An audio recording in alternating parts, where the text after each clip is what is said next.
Hello friends, this is your friend back with a new fanfic. What if Naruto mastered the Forbidden Scroll and built a harem with Hinata, Ino, Sakura, Tenten, Anko, Kurenai, and Yugao? If you like this story, don't forget to like, share, and subscribe, and leave your thoughts in the comments. Now, let's start. Chapter 1. First sighting. Everything that is or was. Began with a dream. N. Talking, yo. Thinking, stupid fox. Demon talking, grr. Demon thinking, stupid kit.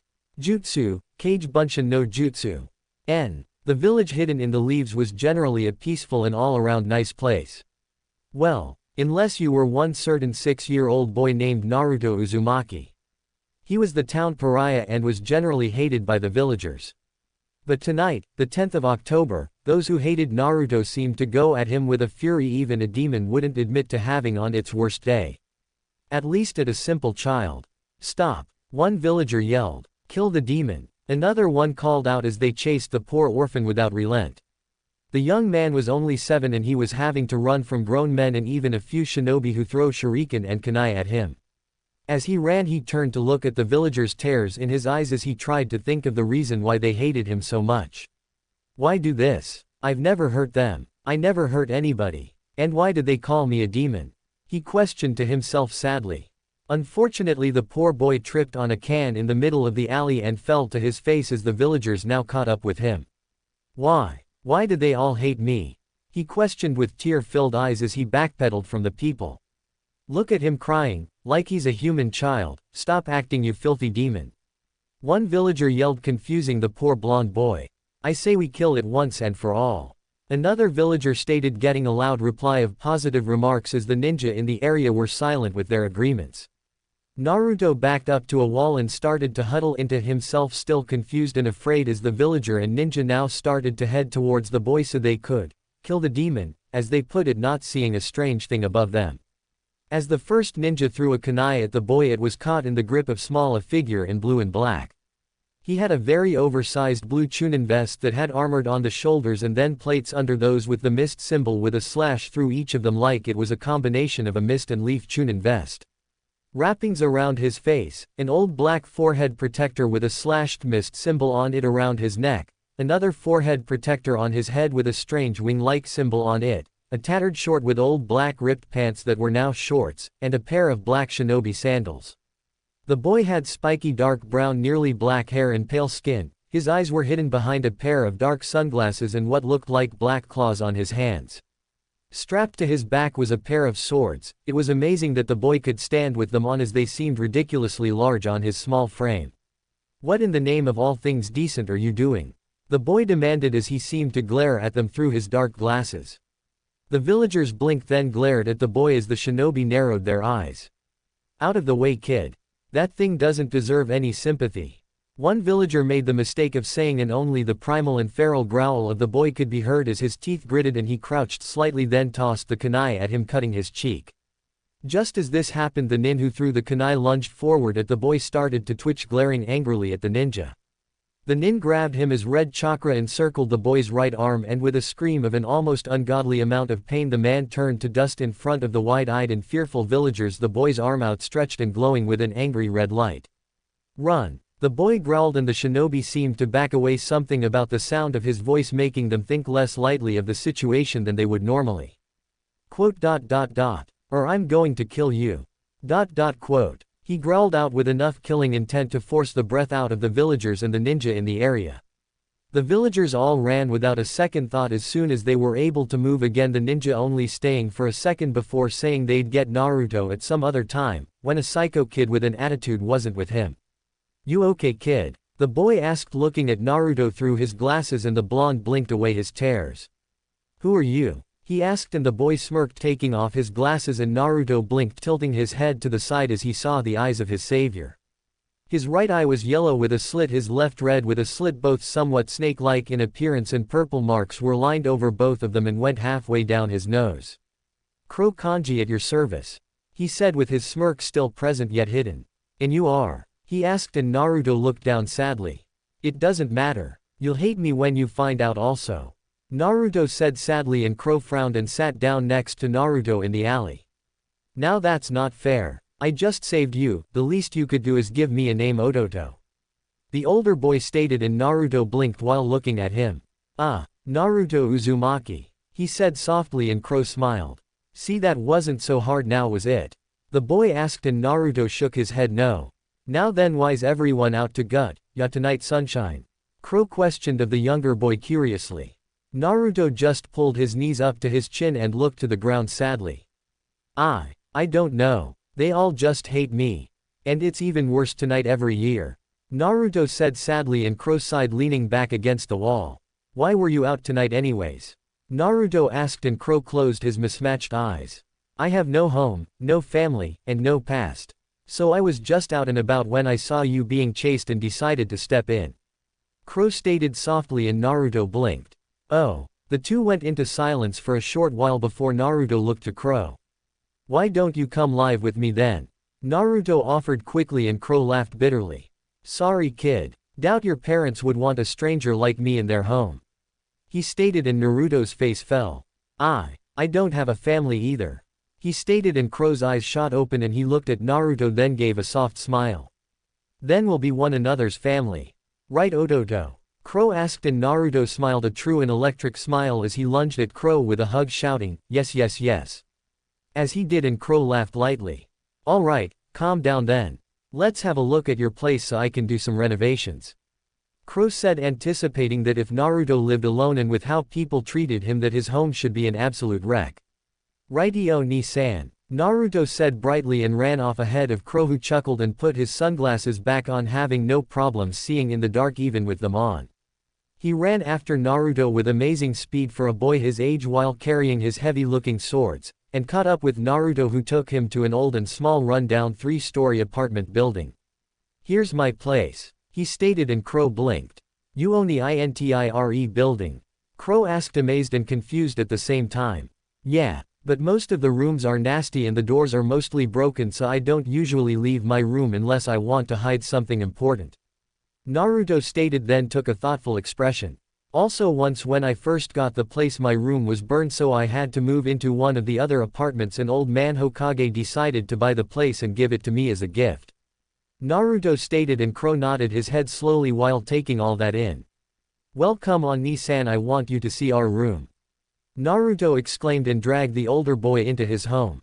The paint was peeling, the floors were rotting, the doors halfway looked like they might fall off their hinges. Not to mention it looked like the electrical systems were all but non-existent and in disrepair.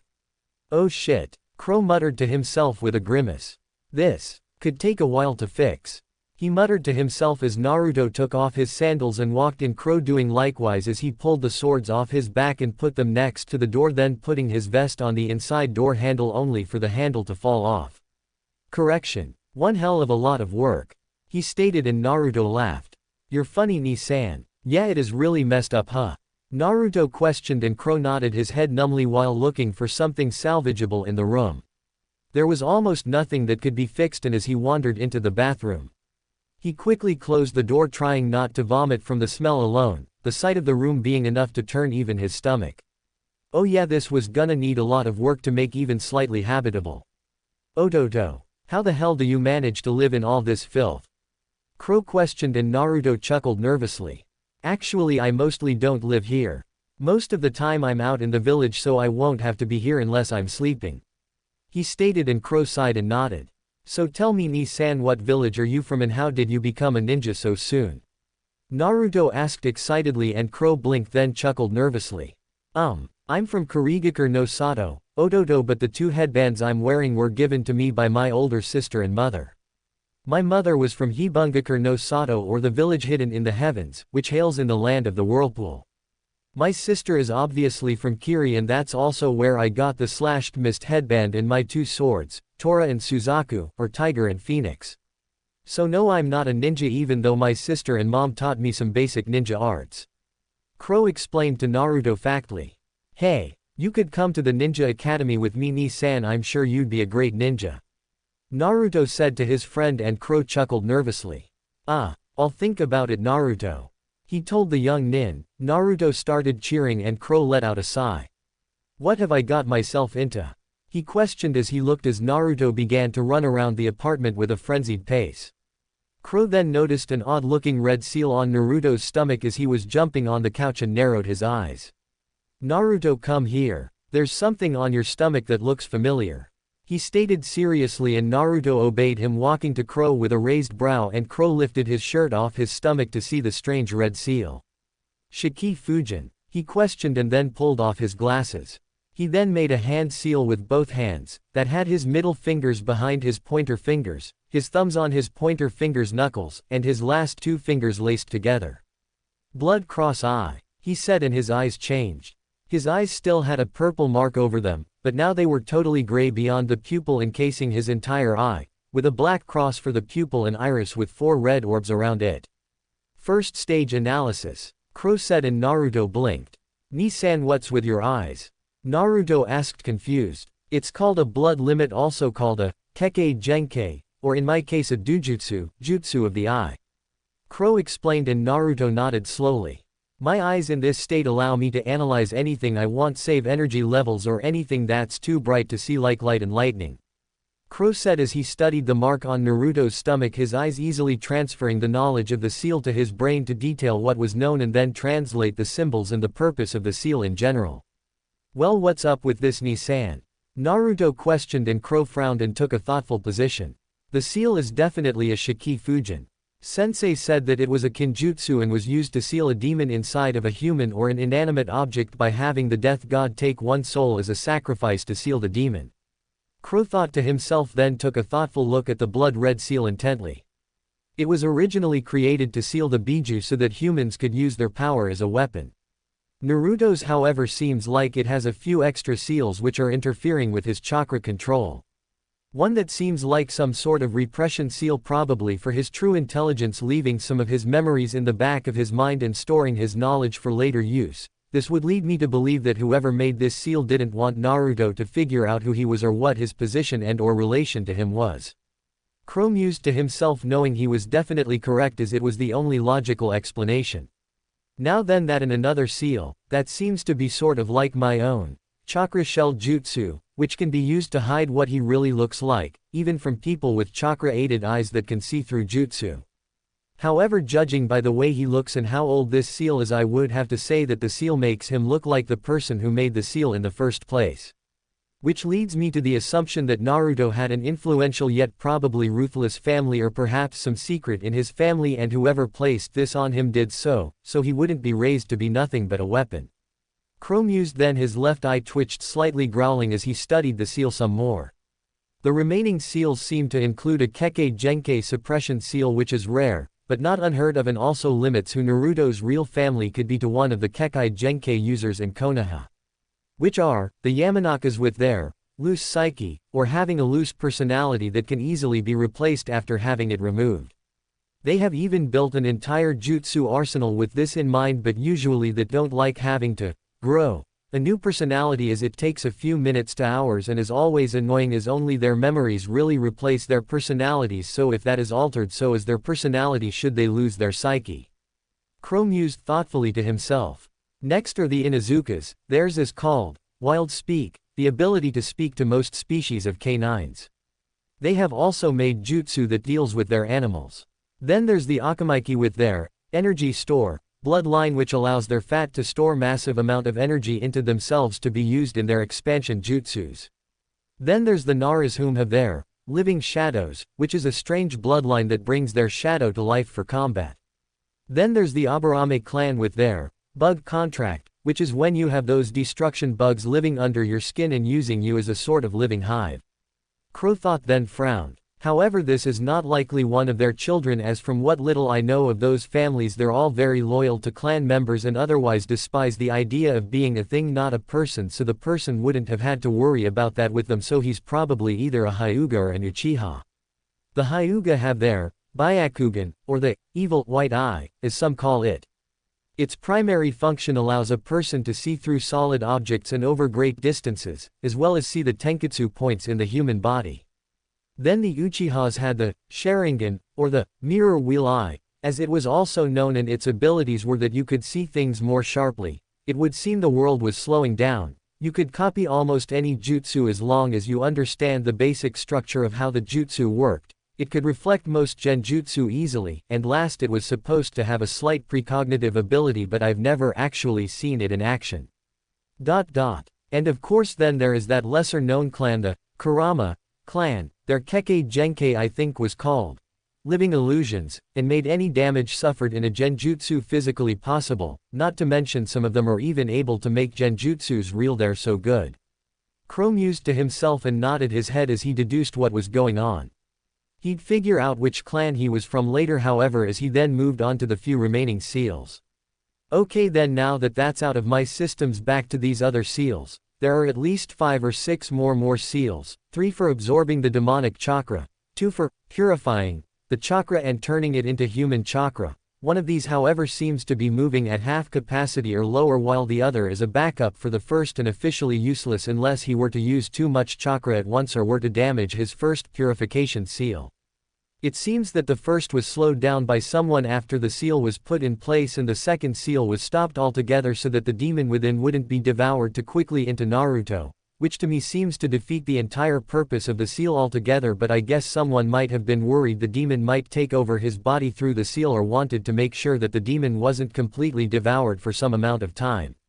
And the last one seems like it's for distributing the absorbed and purified chakra throughout the body, although most of it seems like it's being stored by a 7th seal I didn't notice. Crow then frowned as he looked at the large swirl in the middle of the Shiki Fujin and let out a sigh. The last seal I didn't notice till my eyes scanned the whole damn thing seems to be a blood seal of some sort. More than likely it was made by the person who made the Shiki Fujin, so only someone of his own blood could take the seal off. It can be altered as I've seen, so maybe the blood seal's only meant as some sort of last resort. Probably meant to be a means of suicide, if someone tried to remove the biju that only the user or his family could remove and thus save Naruto's life. Single quote. Crow finished in his head as Naruto seemed to be getting bored of standing around. Okay Ototo, it looks like someone, more than likely the Yondaime Hokage from the way you look, has placed numerous seals on you that seem to be blocking your normal brain functions, and keeping me and others from seeing your true self. This is also messing with your chakra control, and add to that it seems to be making it hard for you to maintain your attention on anything for too long. Crow stated, and Naruto tilted his head making Crow sigh. In other words, Naruto, this thing on your stomach's making you an idiot and very hyper. He stated, and Naruto looked indignant. What? So this thing is making people think I'm an idiot? I demand you take it off me, Ni-san. I don't like being an idiot. Naruto shouted, and Crow chuckled to himself. He'll probably realize just how dumb that sounded when I remove some of those seals. Crow thought to himself with a smirk under the bandages on his face. Okay. Now Ototo, I'm only going to remove a few of the seals but not all of them.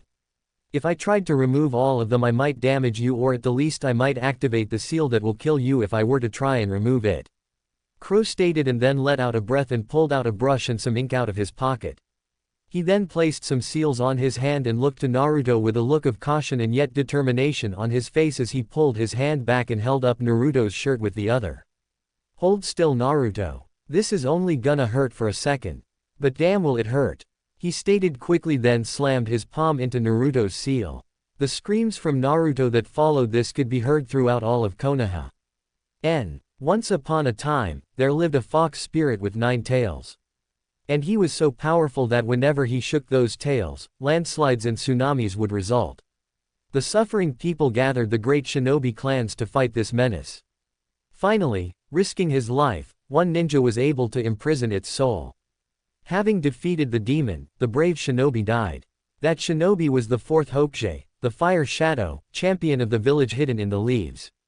In the village hidden in the leaves everything was normal and peaceful. Well, save for the defacement of their Hokage monument. Lord Hokage, one ninja shouted to the leader of their village.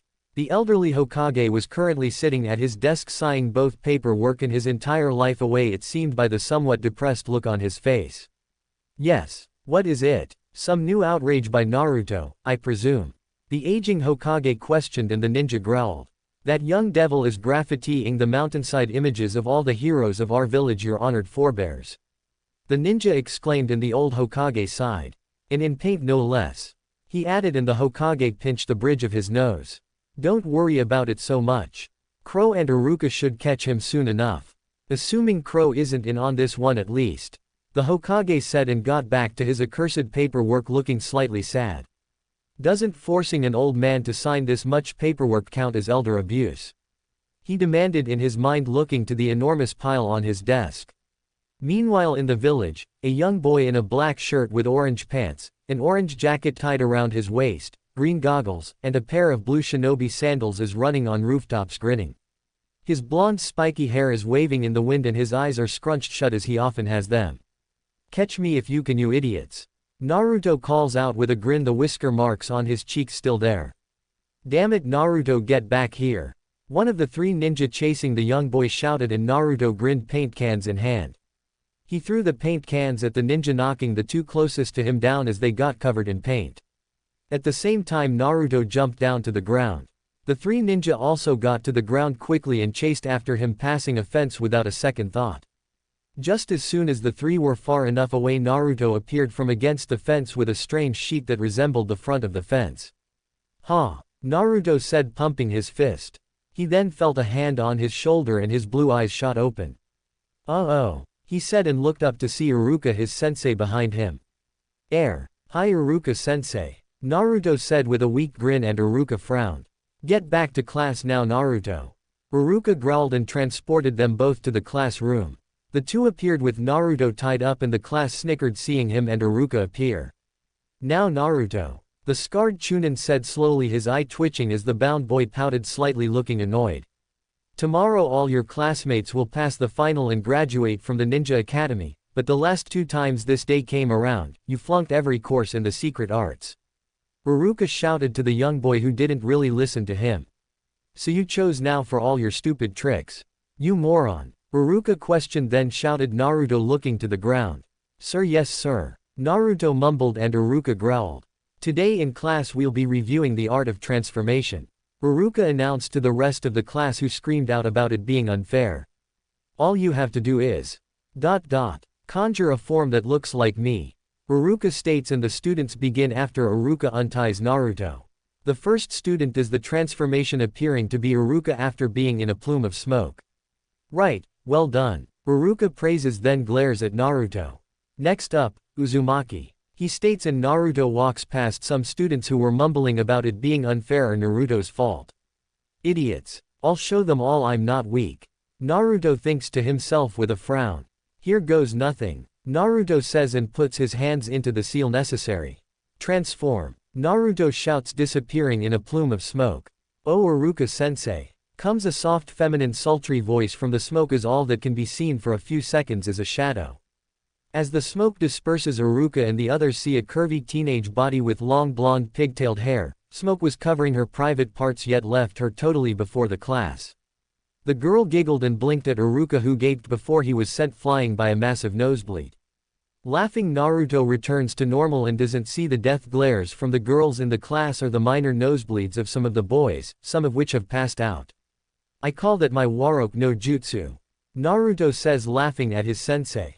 "How big an idiot are you?" Iruka demands, getting up with some tissue now showed up his nose to stop the bleeding. "You waste all of your time and talent inventing these stupid tricks," Iruka shouted at Naruto, who simply looked away from him to the window. Later that day after school, Iruka was crouching down watching as Naruto cleaned up the entire Hokage monument with nothing but a bucket of soap and a cloth. "You don't leave here until every drop of paint is gone," Iruka stated with his arms crossed. "So, it's not like Crow's gonna jump me for being out late," Naruto grumbled, and Iruka sighed. It was true that Crow and Naruto were as close as any brothers that he knew of. But they were also the only thing close to a family that either was comfortable with. "Naruto," Iruka said softly yet loud enough for the blonde to hear him. "Now what?" Naruto grumbled. "Well, once you're through here," Iruka scratched his cheek and looked to the side. I'll buy you a bowl of ramen," Iruka stated and looked down to see Naruto looking up at him with a bright happy expression. "Yeah, baby. Talk about motivation," Naruto shouted loudly, and Iruka smiled at his student's loud nature. Later at Ichiraku, Naruto and Iruka sit next to one another to eat. Iruka has to pay for it all, as usual. "Naruto," Iruka says, and Naruto looks to his sensei, ramen noodles dangling from his mouth, his goggles sitting next to him. Why of all places did you choose to deface that spot? I mean you do know who Lord Hokage is, right? Iruka asked curiously. Of course. Naruto stated, nodding slightly. To inherit the Hokage name, he'd have to have been the best shinobi in the village. Naruto said while still munching on ramen noodles. It was the Yondaime Hokage who saved our town by finding a way to beat the demon fox. Naruto said, yet his eye twitched when he said the last part and Iruka raised a brow. In all his years of knowing Naruto he knew that Naruto only did that when he was either lying or really annoyed about something. Okay, then why? Iruka risked stowing the info about Naruto's actions for later. Because one of these days they'll be calling me Lord Hokage. Naruto said enthusiastically and then grinned at his sensei, pointing his chopsticks towards him. I'm going to surpass everyone who came before me. Naruto stated and Iruka smiled. Hey Ototo, so this is where you were. Came a calm voice and Naruto gulped as he and Iruka looked behind themselves to see one of the most sought-after boys in all of Konoha. Crow Kanji. Over the years Crow may not have gone to the ninja academy, but that didn't stop the young females of Konoha from falling head over heels for him. He was tall for his age, with dark brown nearly black hair that was in the same style as Naruto's classmate Sasuke Uchiha. He had on a pair of orange and black goggles that covered his eyes from view. And his Hibungakur Hitai ate over his forehead, a skin-tight sleeveless black shirt that had a black face mask that would only cover his lower face and nose like Kakashi Hatake, a blue armored vest that had a black yang symbol on the back with a silver trim that made an inward spiral. A pair of black shorts with a gray sash around his waist in place of a belt, a pair of black leather gloves that had black armor over his elbows with a blue trim and black leather bands down his arms to the back of his palm, the gloves not covering his knuckles or fingers, the bands being held together with silver studs. His sandals were made exactly like his gloves, only with a metal plate over his heel, and they ended just below his knee, the sole also being somewhat thinner than a normal pair of sandals. Oh sorry ni-san, but Iruka-sensei invited me to ramen and I just couldn't resist. Naruto stated and Crow chuckled lightly. Okay Ototo, I'll forgive you this time around. Crow said and then sat down next to Naruto. But you're not completely off the hook. He stated and slapped the back of Naruto's head lightly, the younger boy rolling his eyes. Yeah ni-san. He grumbled and Crow chuckled, the only indication of any emotion. So how did it go with fixing up the old place today? Naruto questioned, referring to their hotel. Crow promptly groaned and his head slammed on the table before him, Iruka chuckling lightly as the highly intelligent boy wallowed in self-pity for a few moments. Please, don't even bring up that death trap you dare call a home. Crow stated, his eyes holding only a sense of pain and regret. I think that there's animals living on the second floor. And the first floor I know has rats and all manner of vile insects living in it. It's just a good thing we always use the fire escape to get to the third floor, or I swear we'd be attacked and slashed or mauled by rabid animals. Crow stated, and both Iruka and Naruto shivered. Bet you wouldn't mind being attacked by your fangirls ni-san. Naruto said with an evil smirk, and Crow shivered then looked at Naruto.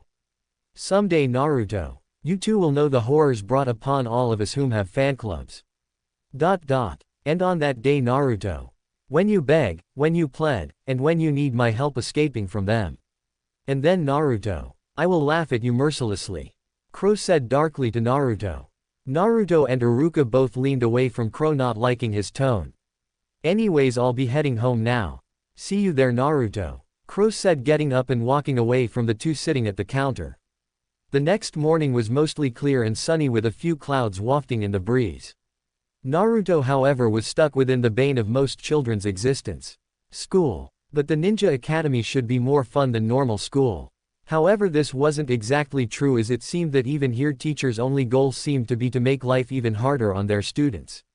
Naruto was currently slumped on his desk in the seat in front of a certain brooding duck-haired kid with black eyes. For your final exam, you must each generate a clone. Wait here until your name is called, and then come next door. Iruka said while looking at his clipboard. Clone jutsu, huh? Great. The only one I can't do thanks to my lousy chakra control.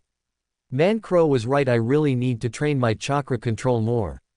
Or just find out if there's a more durable version of the Bunshin jutsu. Naruto mused to himself, arms folded under his head as he rested on them, trying to appear miserable and succeeding. After many of the students went before his name was called, then Naruto side got up and walked to the next door room to take his test. Iruka and his assistant Mizuki both sat behind a large desk which had multiple headbands with forehead protectors on it. Mizuki was of average height with silver shoulder-length hair, and an average chunin to junin type outfit minus a forehead protector. Alright Naruto. You have to successfully create 3 clones. Begin. Iruka stated and Naruto made a hand seal. This is my worst technique. But here goes nothing. Naruto thought to himself, holding back as much chakra as he could. He, Iruka, and Mizuki all looked to the side to see the smoke slightly dissipate and reveal one seriously messed up clone that seemed like it was dying. Naruto and Iruka both looked at it for a second before it vanished in a plume of smoke, and Naruto then turned to look at Iruka. Here we go again. Naruto mused and inwardly braced himself. You fail. Iruka shouted, sending Naruto flying back from the force of his shout. Master Iruka. Mizuki said, looking to Iruka, who looked to his side. This is his 3rd time, and he did manage to basically conjure up a clone, even if it is a little messed up. Mizuki mused and Iruka frowned. I'm not that great at clone jutsu myself. So what if we just give him a break and...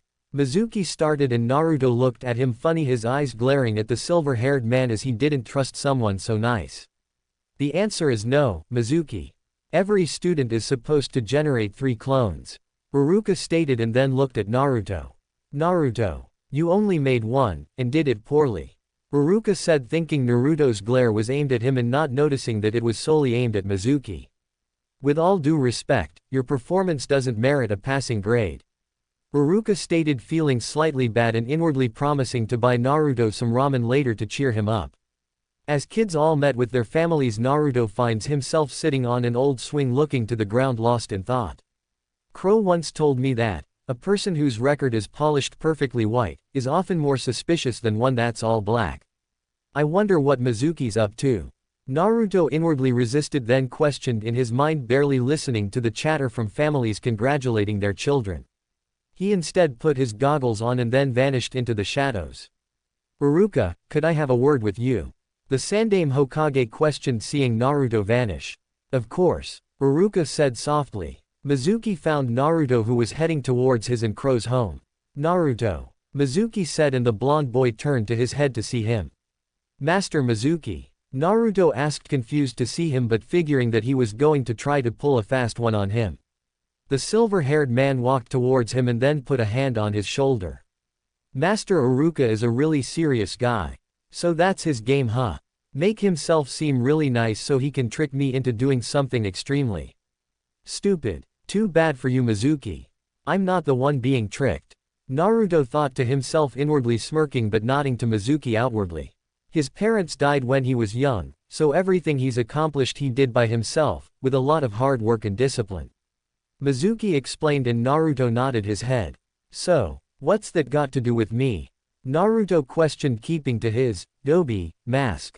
You remind him of himself. Mizuki said, surprising Naruto, whose eyes widened. He thinks he's helping you to grow strong. Mizuki told him, and Naruto inwardly agreed that he was. Try to give the guy a break. Can't you understand where he's coming from? Mizuki questioned as Naruto looked to the ground. One orphan to another. More than you. Or he knows. Naruto thought to himself sadly as he remembered all the times Iruka has been there to help him. But, I really wanted to graduate. Naruto said truthfully as he looked to the side, wondering what Mizuki would do. No. Mizuki looked to the boy and smirked when he heard Naruto's soft tone. Then, I guess there's no choice. Mizuki said, and Naruto looked to him, ready to find out what it is that Mizuki was trying to get from him. Let me tell you a secret that I've been keeping for a long time.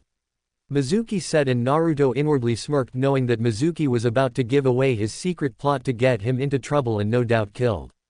So that's his game. Get me to steal the scroll of seals and have the ninja of the village kill me while he escapes with it. Naruto mused to himself with a frown as he landed in a clearing outside of Konoha. It was in the forest with an old cottage nearby with a wire that lead to the village. Okay, seeing as Mizuki's not here, I can check through this without interruption for a while. Naruto mused, looking through the scroll, and found a clone jutsu as the first one. Shadow clones, huh? He questioned, and a figure landed behind him. So Mizuki's is up to no good after all, huh? The figure questioned and Naruto chuckled lightly and nodded his head. Yeah, you were right after all, Crow. He said as his brother went and sat next to him. What do you make of these? He questioned and Crow looked over the scroll. All of them are dangerous for low-level ninja to use. You'd have no problem with the first few. The others require an unreal amount of chakra control however. Crow explained and Naruto frowned. Learn Kage Bunshin, Taju Kage Bunshin no Jutsu, Kage Shuriken no Jutsu, Shuriken Kage Bunshin no Jutsu, and Bunshin Bakua. Crow stated and Naruto nodded his head. So in other words write those down and leave the rest for another day Ototo. Crow stated and Naruto smirked. Right. He stated and got out a notepad and started to write down the jutsu's names, the hand seals necessary, and their descriptions. Learn Kage Bunshin for now and give me that. Can't have anyone else finding out that you took the time to copy some of these jutsu now, can we? Crow questioned and Naruto nodded his head. Alright then, I'll be back later Naruto, I need to get this back home to the usual hiding place. Crow stated then jumped up and vanished into the night. Naruto smirked and got to work on the jutsu, keeping his focus solely on the task at hand. That was why half a day later, and when Naruto had finished both the Kage Bunshin and Taju Kage Bunshin jutsus, he was utterly tired. Damn, Crow was right, those are high-level ninjutsu. He thought to himself as he kneeled down panting, now closer to the cottage than he had been earlier. Gotcha, Iruka said, appearing before Naruto with a smirk, and the orange-clad boy blinked seeing him before grinning widely. Back to the Dobi state for now, he thought to himself, and then pointed to Iruka with both hands. About time, nosebleed, he shouted, then grinned even wider. I found you, he shouted, inwardly grinning as he got a rise out of Iruka. No, you fool, I found you, Iruka screamed at Naruto, then breathed outward and saw Naruto rub the back of his neck. Hey, I guess you have got me. Too bad you were so fast. I've only memorized one technique, Naruto said, lying without Iruka noticing and rubbing the back of his neck. Iruka blinked and raised a brow looking at the orange-clad boy. He had dirt all over himself and was panting heavily. Seeing the way the sunny-haired boy looked and curiosity getting the better of him, Iruka just had to ask. You look exhausted. What have you been doing? Iruka questioned of Naruto, who smiled widely. Wait till I show you. I never dreamed. Some of the shinobi arts are so amazing, Naruto said loudly and inwardly cringed. It's really no wonder only Crow and my other friends actually know what I'm really like, with this acting job of mine. He thought to himself, but continued on with what he was saying to Iruka. If I show I've mastered these techniques, you'll have to let me graduate, Naruto stated, and Iruka's eyes widened as something clicked in his mind. So, you came here to practice your jutsu, working yourself to exhaustion, Iruka thought to himself as he looked at the boy who was preparing to use a jutsu. Naruto, Iruka said, and the boy blinked and looked to his teacher. Yeah, he questioned, and Iruka looked to the large scroll strapped to the boy's back. What's up with that scroll you're carrying? He asked the blonde, who looked to his back and inwardly patted himself on the back for being such a good actor. What? This? Naruto questioned, and Iruka nodded quickly, hoping his hunch was correct. Master Mizuki told me about it. And about this place so I could practice, Naruto stated, grinning happily, and Iruka's eyes widened. He said, if I could show you, I'd learn the techniques in this scroll, and then you'd have to let me become a shinobi, Naruto shouted to Iruka, who now looked distantly to Naruto. Mizuki, he thought to himself, feeling betrayed. He then saw a flash from the side and quickly knocked Naruto away and was hit by several kunai and skidded to a stop, his back to the old cottage. Mizuki was in a nearby tree, two very large kunai strapped to his back. I'm impressed that you figured out where to go, Mizuki said to Iruka with a smirk on his face. Now I understand, Iruka growled, glaring at Mizuki heatedly and holding his side, multiple kunai sticking into his body. Naruto put up a confused look as he then looked between Iruka and Mizuki confusedly. The scroll, Naruto. Give it to me, Mizuki ordered of Naruto, who continued to look between him and Iruka frantically. Dude, I mean, come on, he shouted, still acting like an idiot to throw Mizuki off his true intentions and to underestimate his skill. That's right, pretty boy, underestimate me all you like. 'Cause as long as you do, I will have the last laugh, he thought to himself, inwardly smirking. Hey, what is this? Naruto demanded of the two teachers. Don't let him have it, Naruto, Protect that scroll with your life. Ruruka shouted to the young man who looked at him blinking in confusion. It's more dangerous than you can imagine, it holds the record of completely forbidden jutsus. Ruruka shouted as Mizuki stood up on the tree branch he was on. Mizuki used you because he wants it for himself. Ruruka shouted and Naruto rolled his eyes then turned and glared at Mizuki. Naruto, even if you've read it, it will still be meaningless. Mizuki told Naruto who inwardly scoffed, now Mizuki was showing his true colors at least. I can show you what it means. Mizuki offered and Naruto frowned. Shut up, you fool. Ruruka shouted to Mizuki. The silver-haired Chunin chuckled at that and then smirked. You know what really happened in the incident where the fox demon was sealed up again 12 years ago, don't you? Ruruka questioned, accused of Mizuki who simply smirked wider. Since that day, the people of our village have been bound by the strictest decree. Mizuki said, his eyes closed in thought. I don't remember any decree. Naruto said, looking genuinely confused for once. You wouldn't. Part of that decree was that everyone would know about it.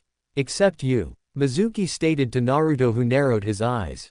This may be my only shot at finding out why no one talks about that damn fox. Why no one tells their kids about him being sealed inside of me. I've got to press on. Naruto thought to himself with a frown. Except me. He wondered to himself. Why not me? What law are you talking about? Naruto demanded of Mizuki who lowered his head slightly and chuckled to himself. What was the decree? What? Naruto demanded of the silver-haired Chunin who grinned widely. That no one must ever tell you. That what you really are. Is the demon fox. Mizuki stated and Naruto blinked. Damn, this guy's info is bad. If I really was the stupid fox. Does he think I'd actually have put up with this village's abuse for this long without going nuts? Naruto wondered in his own mind. What are you talking about? Naruto questioned calmly and Ruruka didn't notice the look of seriousness on Naruto's face. Stop. Ruruka shouted and yet Mizuki continued. It was you who murdered Uruka's family. Mizuki accused, pointing a finger to Naruto who let his hair shadow his eyes. In other words, you are the nine-tailed fox spirit that nearly destroyed the village.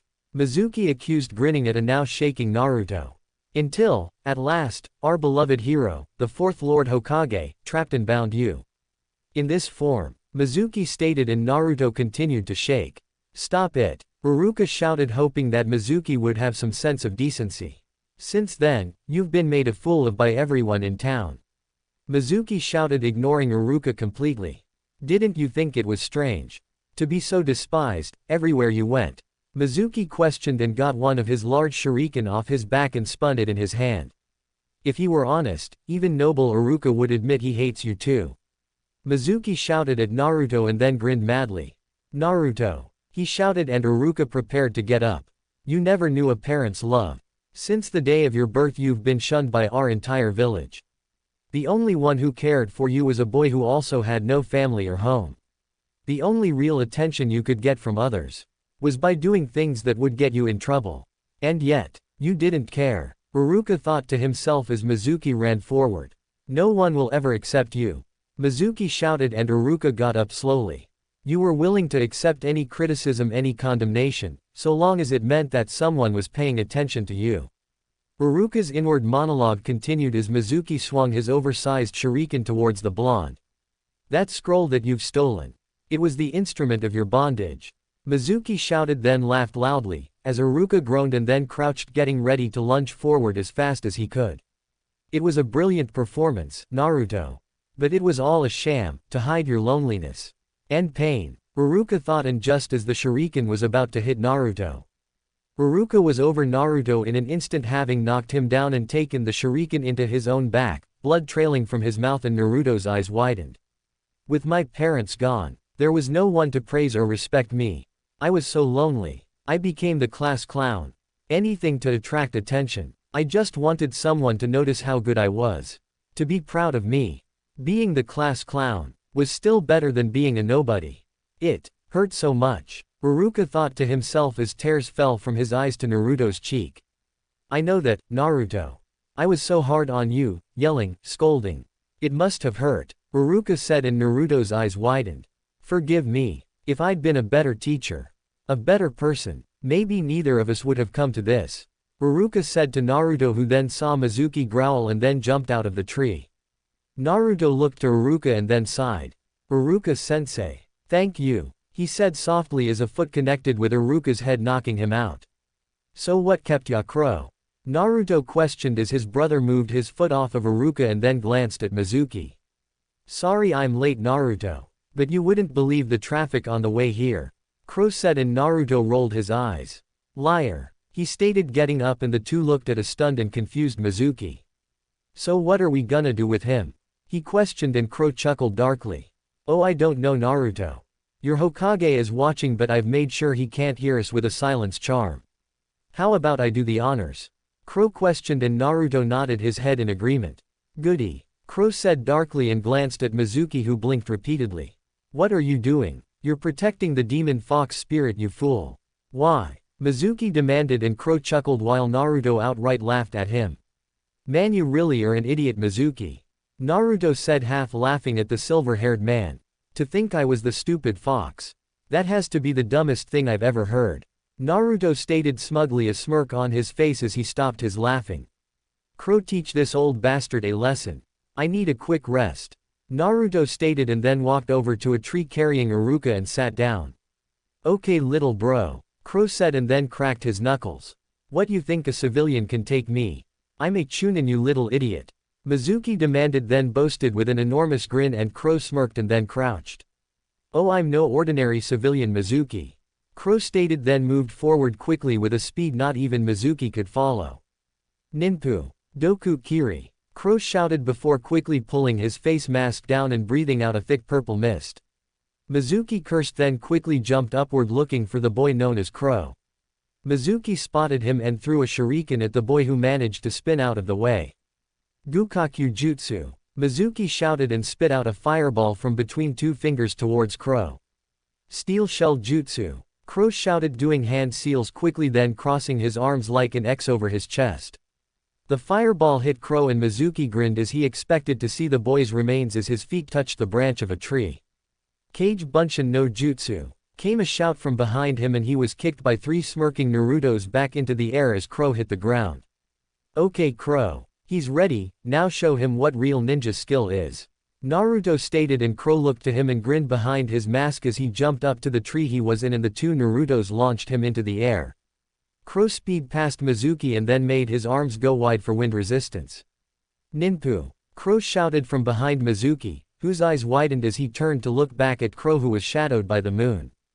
Fukumi Hari. He shouted and spit out several Senbon needles to hit Mizuki in the neck, and then Mizuki felt his body freeze up. The two fell to the ground and Crow landed on Mizuki's back. Crow chuckled as he then pulled his mask back over his face, and Mizuki twitched, unable to move. What have you done to me? Mizuki demanded, and Crow chuckled darkly. My needles hit a rather special nerve cluster in the back of your neck. When they did, I permanently disabled the use of the rest of your body. Quote. Crow stated simply, and Mizuki's eyes went wide in shocked horror. Now to finish you off slowly, Mr. Mizuki. Crow said simply, and then got off Mizuki and crouched down in front of him. Do you know what happened to the last few ninja to attack Naruto, Mizuki? Crow questioned with an upbeat tone, and the downed ninja grunted in frustration, trying to get even a small part of his body to move with no results. Well, how about I show you? Crow said darkly and lifted his goggles to show his snake-like eyes. No, you, Mizuki said with his eyes wide. You can't be Orochimaru. But I thought we had a deal. He demanded, and Crow chuckled darkly as he heard the accusation, then the admittance. Sorry, but no. I'm his nephew. Crow said darkly and made a hand seal and closed his eyes as Mizuki's shot wide open. Blood Cross Eye, first release, analysis. Crow stated, opening his eyes, showing his Kekkei Genkai. Now then, Blood Cross Eye, second release. Crow said, and red chakra encircled his arms. Deconstruction. He stated darkly, and Mizuki's eyes shot wide open as the boy's eyes changed. The cross in his eye turned blood red and the ends curved. The four orbs in between it then turned from red to white, and the rest of his eyes turned pitch black. Mizuki's own eyes seemed to be wide enough to pop out of his head as Crow then grabbed his head roughly. No one shall ever threaten my Ototo ever again. Least of all some pathetic excuse for a ninja. He said darkly and grinned savagely as he looked down on Mizuki. Let's see just how much raw pain you can stomach, Mizuki. Crow said darkly, his dujutsu seeming demonic as he then grabbed Mizuki's left arm. Mizuki started to scream in raw pain as Crow then started to slowly disintegrate the skin on his arm. Once Crow was done and Mizuki had passed out, he then removed the senbons from Mizuki's neck and quickly walked over to Iruka. We need to alter his memories, Naruto. Crow stated, and Naruto nodded his head. Just hope no one notices that he has a memory seal after this. Crow said to himself, then pulled out a piece of paper and started to write something. There, he said as he finished, and then moved Iruka and made a seal on the back of his neck. Now then, mind alter jutsu. Crow stated, putting both his hand and the paper onto the seal and focusing his chakra into the paper. The paper then seemed to sink into the skin of the teacher before leaving a seal on the back of his neck. Okay. Naruto, get over here. Crow stated, and Naruto nodded and jumped down to Crow. Crow then removed Iruka's headband. Put this on. He's gonna make you a ninja when he wakes up. He thinks you beat Mizuki with a bunch of shadow clones. Crow stated, and Naruto smirked. Thanks, Nissan, but isn't that cheating? Naruto asked with a smirk, and Crow chuckled. Oh, you can do the shadow clone jutsu, among others, which I taught you. I think you're more than qualified, so just enjoy being a ninja. Besides, if you don't make ninja, Ino, Shika, and Choji will make fun of you for the rest of your life. Or at least until you do make ninja. Crow stated, and Naruto nodded his head and went to kneel in front of Iruka. Oh, and Naruto. Crow suddenly said, and Naruto looked to him. Iruka has nothing but respect for you, and he thinks you're an excellent student. Crow stated, and Naruto frowned. You make him think that? Naruto asked, and Crow chuckled. No, that's how he really feels about you. The masked teen stated, and Naruto's eyes widened before he smiled softly. Now the real fun begins.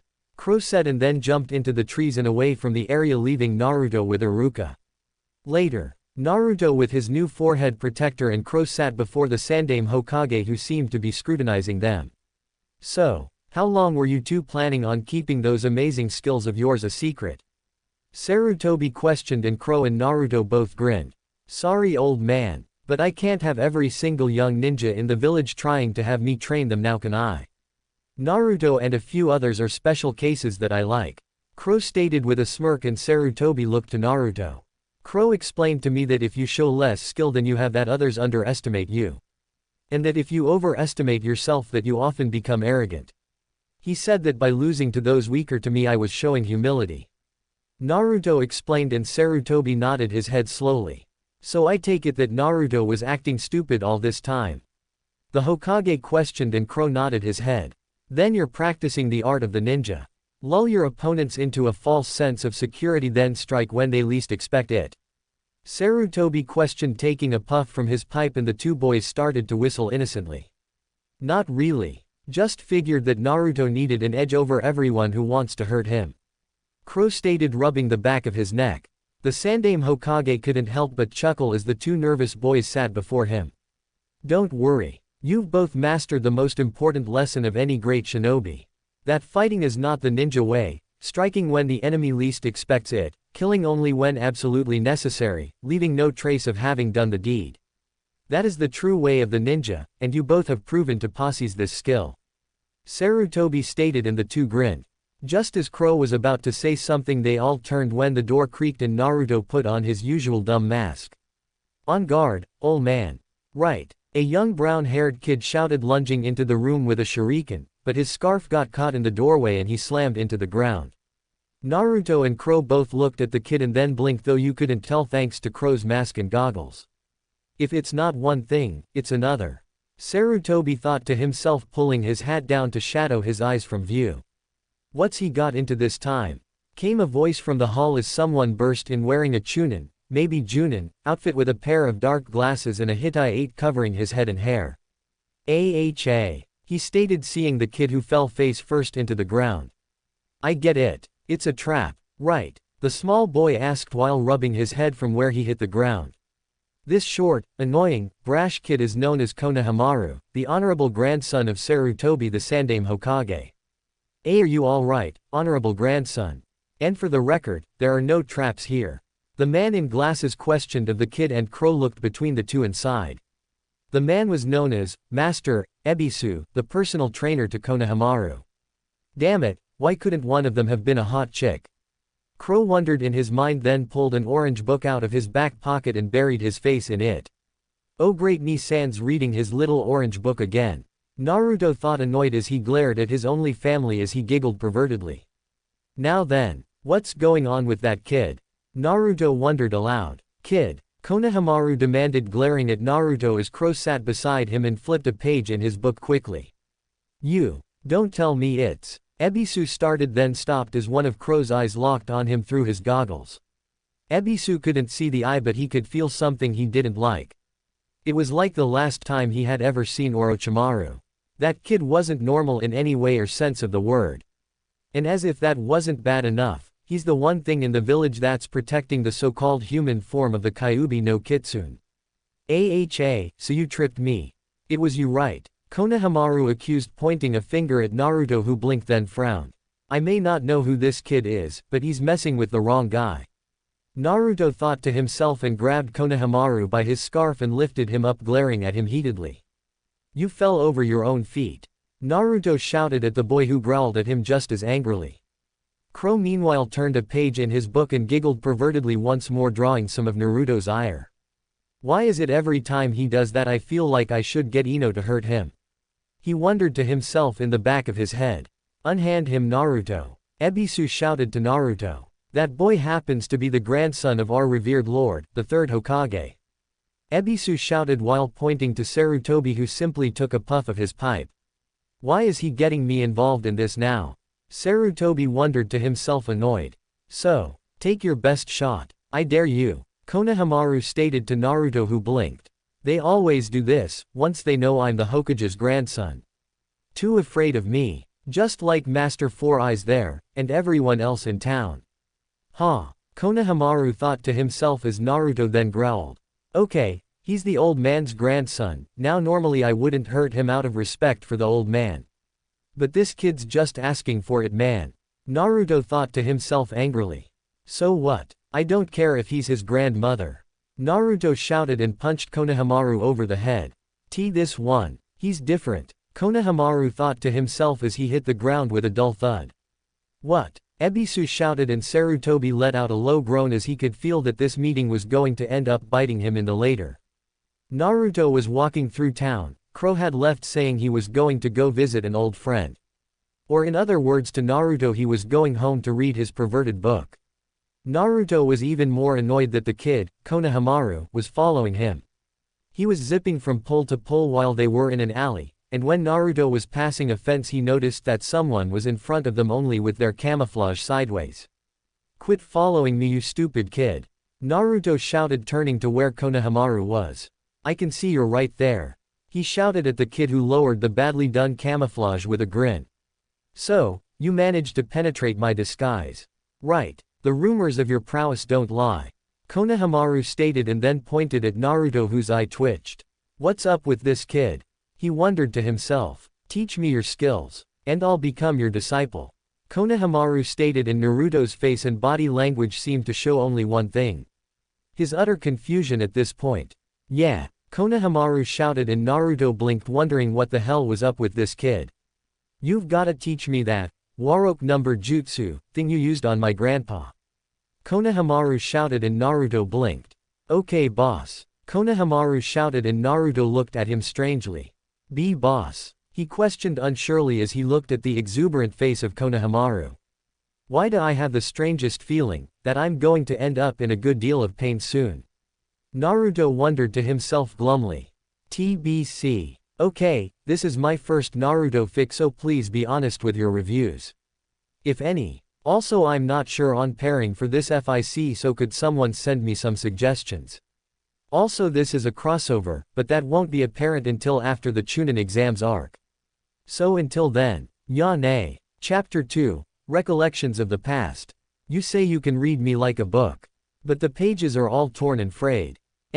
Talking, yo. Thinking, stupid fox. Demon talking, grr. Demon thinking, stupid kit. Jutsu, Kage Bunshin no Jutsu. Konohagakure no Sato, the village hidden in the leaves. Naruto woke up with a yawn and stretched his arms out. He'd had a rough day yesterday, between Konohamaru wanting to learn the Warok no Jutsu, and all those women attacking him. Naruto wasn't sure if he should call that training, or just hit Naruto Day. Then when he was starting to help Konohamaru with the Warok no Jutsu, that closet perv Ebisu came along. What did he do in a past life to deserve that, piss in God's coffee or something? But Naruto couldn't help but snicker as he remembered the blood trail Ebisu left after getting hit with his brand new Harem no Jutsu. Man, I've got one weird life. Naruto mused to himself, however his voice didn't sound the same, it sounded older all things considered, and as he rose from his bed, anyone who knew Naruto would say he was an inch or so too tall. Naruto then walked to his closet and pulled on an outfit that wasn't entirely orange. Man, if only Crow didn't always say to be like the cunning serpent who waits to strike, I wouldn't even have to act like Adobe. Naruto grumbled, then briefly looking in a mirror. Or hide how I look. Naruto sighed, resigning himself to his fate, and did a few hand seals. Illusion shell jutsu, he stated loudly, and his form shimmered for a few seconds before being replaced with that of the Naruto most people saw, orange outfit and all save his jacket. He then sighed and grabbed a different coat from his door and put it on. He may not be allowed to show his true self, but he could at least put on something that wasn't such an eyesore for today. This coat, unlike his normal orange and blue coat, had his red Uzumaki swirl on the arms, and was still orange, but had a black collar and stripes down the side somewhat like a tiger. Also on the back of this coat was Crow's kanji clan symbol, a black yang mark with a silver border that spiraled inward into itself. I wonder, why was it Crow said that about snakes again? Naruto suddenly wondered, then smiled to himself. Oh yeah, that was right after he took off all of those weird seals on me. Man, if he hadn't, who knows what I would have ended up acting like in the end. Naruto promptly shivered at the thought, then smiled as he remembered being himself for the first time. Although grimaced when he remembered the pain that came with it. Flashback no jutsu. Naruto was 6, and he was holding his stomach as a great pain assaulted his systems and he let out yet another pain-filled scream. Don't worry Ototo, the pain will pass, you only need to endure it a little longer. Crow said, and Naruto gritted his teeth as his body began to change before Crow, whose eyes widened. The boy's body had cracks appear, and then the pieces formed by the cracks all slowly started to fall off and break into bits of chakra dust, which soon started to collect and cover the area in a multicolored fog. Damn, this is even more different from my chakra shell jutsu than I originally thought. The damn illusion was so powerful it was actually like Naruto looked like that. Whoever made that seal was a master, and that only further convinces me that the 4th Hokage was the one to do this. Which means that, Crow's eyes widened as realization struck him as to why Naruto was a Jinchuriki. Ni-san, I feel weird, Naruto said softly, and Crow looked at the boy, who was suddenly looking at his hands as though they were foreign objects now. Crow smiled from behind his bandages and then helped the boy up. He was a good inch or two taller, making Crow raise a brow. I was right. That illusion was a powerful one, meant to make him look like Yondaime, yet make him different also. Only a little about Naruto was even real. Other than his blue eyes, it looks like he's gone through a complete and total overhaul. And if that pain is any suggestion, the chakra that was coming into his systems at a snail's pace before, is now moving into overdrive. Crow thought, fascinated despite himself, as Naruto then held his head and gritted his teeth in pain. Crow helped steady the younger boy as he almost fell from the pain in his head, his eyes widening. Ototo, you okay now? Crow questioned, and Naruto looked at him with realization on his face and then grinned widely. I almost understand. Crow, please tell me what these seals were for. Tell me what right the village had to put them on me. Naruto questioned of Crow, who blinked. Major overhaul to the kid's brain, going through his mind as he looked at Naruto. Then I smiled. Please sit down and I will try to explain to you what's going on to the best of my ability. Crow said, and Naruto did so without question. Crow then took a thoughtful look and paced back and forth in front of Naruto, trying to think of how to start. Well, you see Naruto, that seal is called the Shiki Fujin. It was designed to seal beings of great power into people or objects. And now, add onto this that that seal on you, that you were born on the day of the Kyuubi attack, and that you had a striking resemblance to the Yondaime Hokage. Crow left it hanging and Naruto's eyes shot wide open. He sealed the Kyuubi in me. Naruto said softly and laid back into the couch, eyes wide in realization and amazement. Yes, it seems so. That would explain the villagers' hatred of you, as well as why you're an orphan. But Naruto, that's not the entire purpose of the seal. Added onto it was an entire seal network unlike anything I've ever seen. Crow told Naruto, then began the task of explaining to him the seals and their purposes.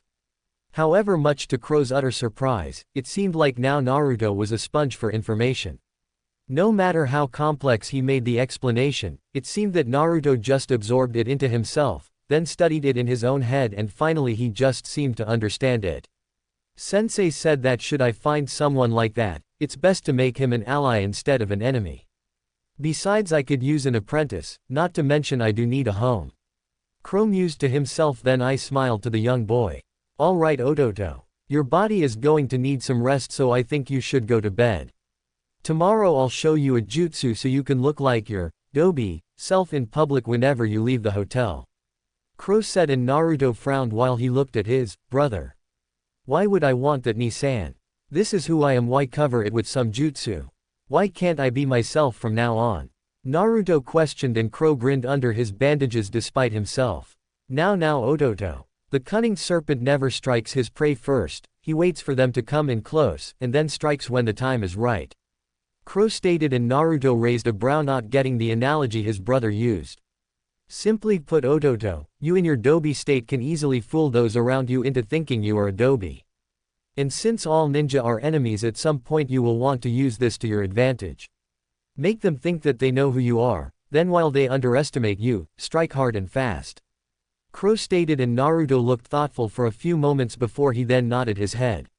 Okay, Ni-san. Sounds like a good enough plan. Naruto admitted, and Crow smiled behind his mask. The only real thing I can do is listen to Crow. He obviously knows what he's doing. And I really think his snake analogy makes a good deal of sense. Why waste my energy on them if I can make them underestimate me and my abilities? That way no one will ever see my next move. Sounds like a real ninja if nothing else. Naruto mused, then yawned and headed off to bed to get some rest. Flashback no jutsu, Kai. Naruto smiled as he remembered that day, the first day he learned to be a ninja really. The first day he learned of the art of deception and giving your enemies a false sense of security. Oh, he enjoyed that part of Crow's plan, that was for sure. He then walked over to his bedside counter and picked up his new Hit-8 and put it on, also still lost in his thoughts. Hey Naruto. Get a move on, I just finished breakfast. And unless you want me to throw it out before you head to school, you better get out here. Came a shout from Crow, and Naruto chuckled and disguised his voice. Be right there, Ni-san. He shouted and ran out to have breakfast with his brother, then head off to the academy to meet his new team. Konoha Ninja Academy. Naruto sat down next to the biggest emo he had ever known in all of his short life. Sasuke Uchiha. Naruto. What are you doing here? Asked a kid with a puppy in his jacket, and Naruto blinked and looked at him with a confused expression. Class today is only for the students who didn't fail, he stated, and Naruto frowned, glancing at him annoyedly. This guy isn't very observant. It's no wonder my mask never fails. With everyone in Konoha it's always look at what you see, and never underneath the underneath. Naruto inwardly mused but grinned outwardly at the Inuzuka boy. What are you, blind? Check the headband, dolt. Naruto stated, and the kid looked at him dumbfounded. Yes. I love that look, it's absolutely priceless, man. If not for that look every time I do something amazing, for me, I'd swear this stupid mask of mine wasn't worth all the trouble. Naruto thought to himself with a grin on his face as he saw the Inuzuka's reaction to what he said. The boy, however, grumbled something, then walked to a seat and sat down, his puppy climbing to his head. Well, at least you made it, Naruto. It would have been too troublesome to have to wait a year for ya to be a shinobi. Shikamaru Nara said from behind Naruto, his head down, and Naruto looked at him with a grin.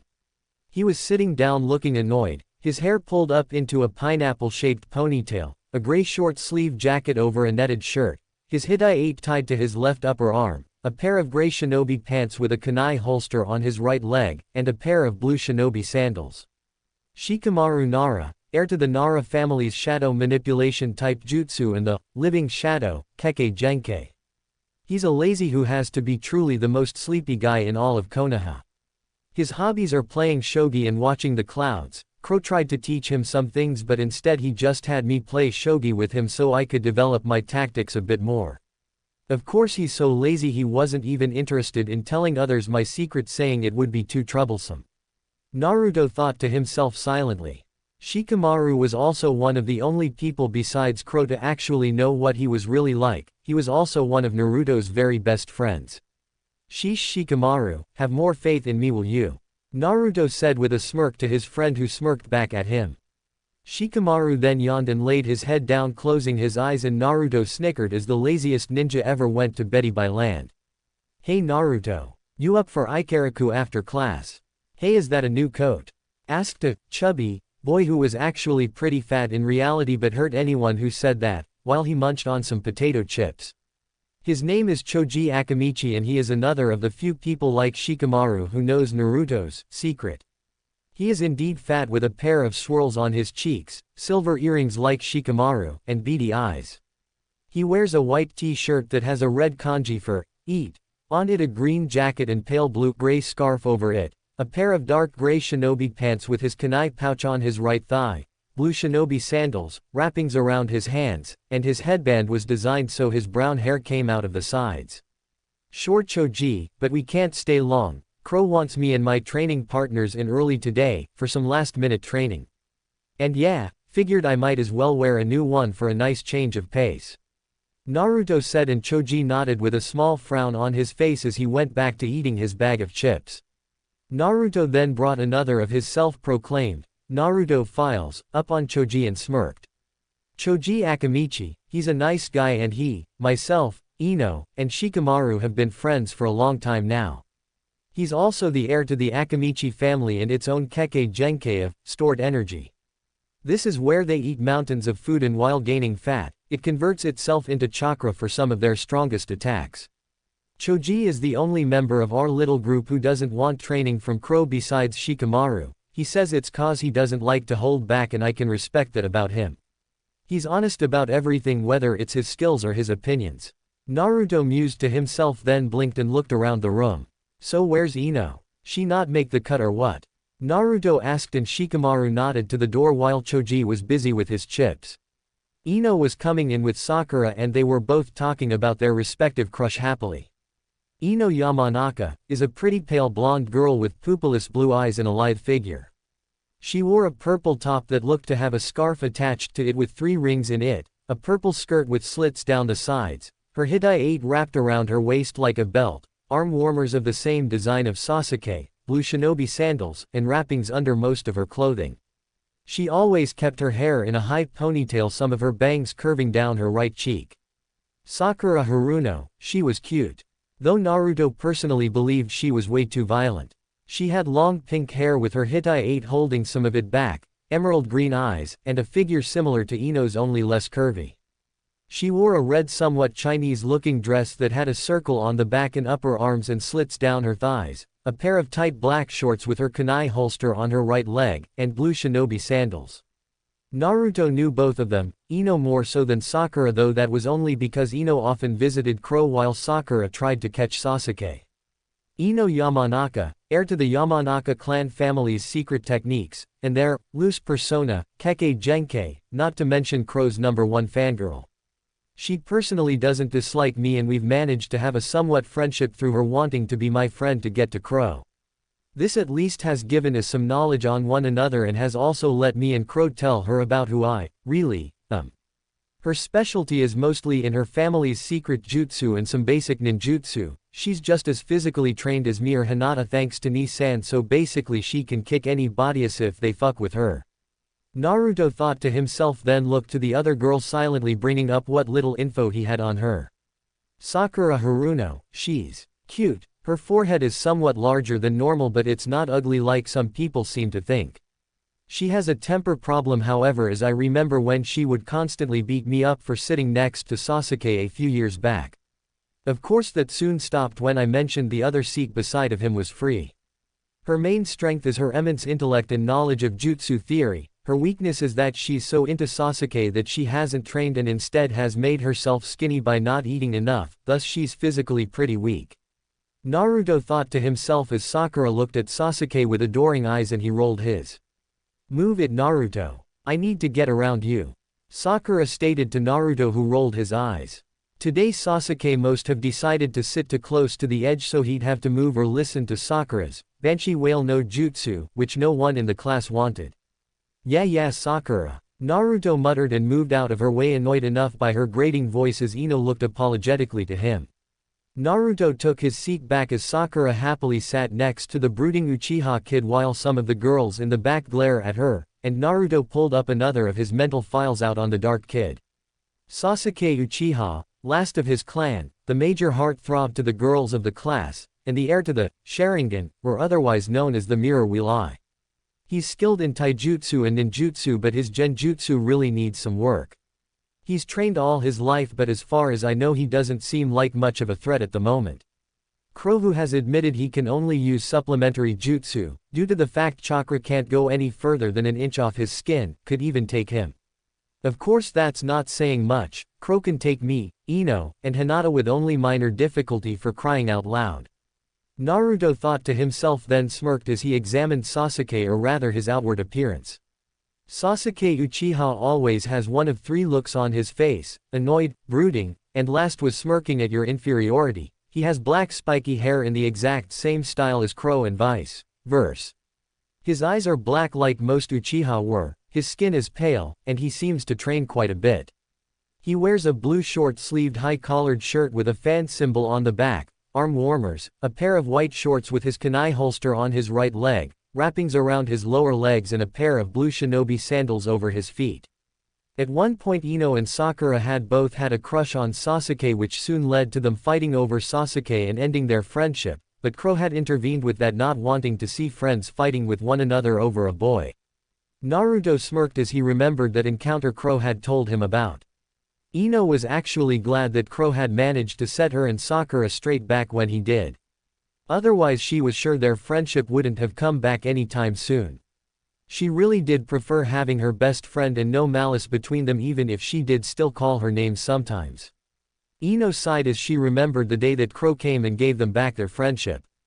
Flashback no jutsu. Ino and Sakura were fighting while walking through the park, having just lost track of Sasuke Uchiha. This had become the norm for Konoha after the two had both admitted to each other about their crush on Sasuke. Shut up, forehead girl. Sasuke likes me best. I am the most beautiful girl in all of Konoha.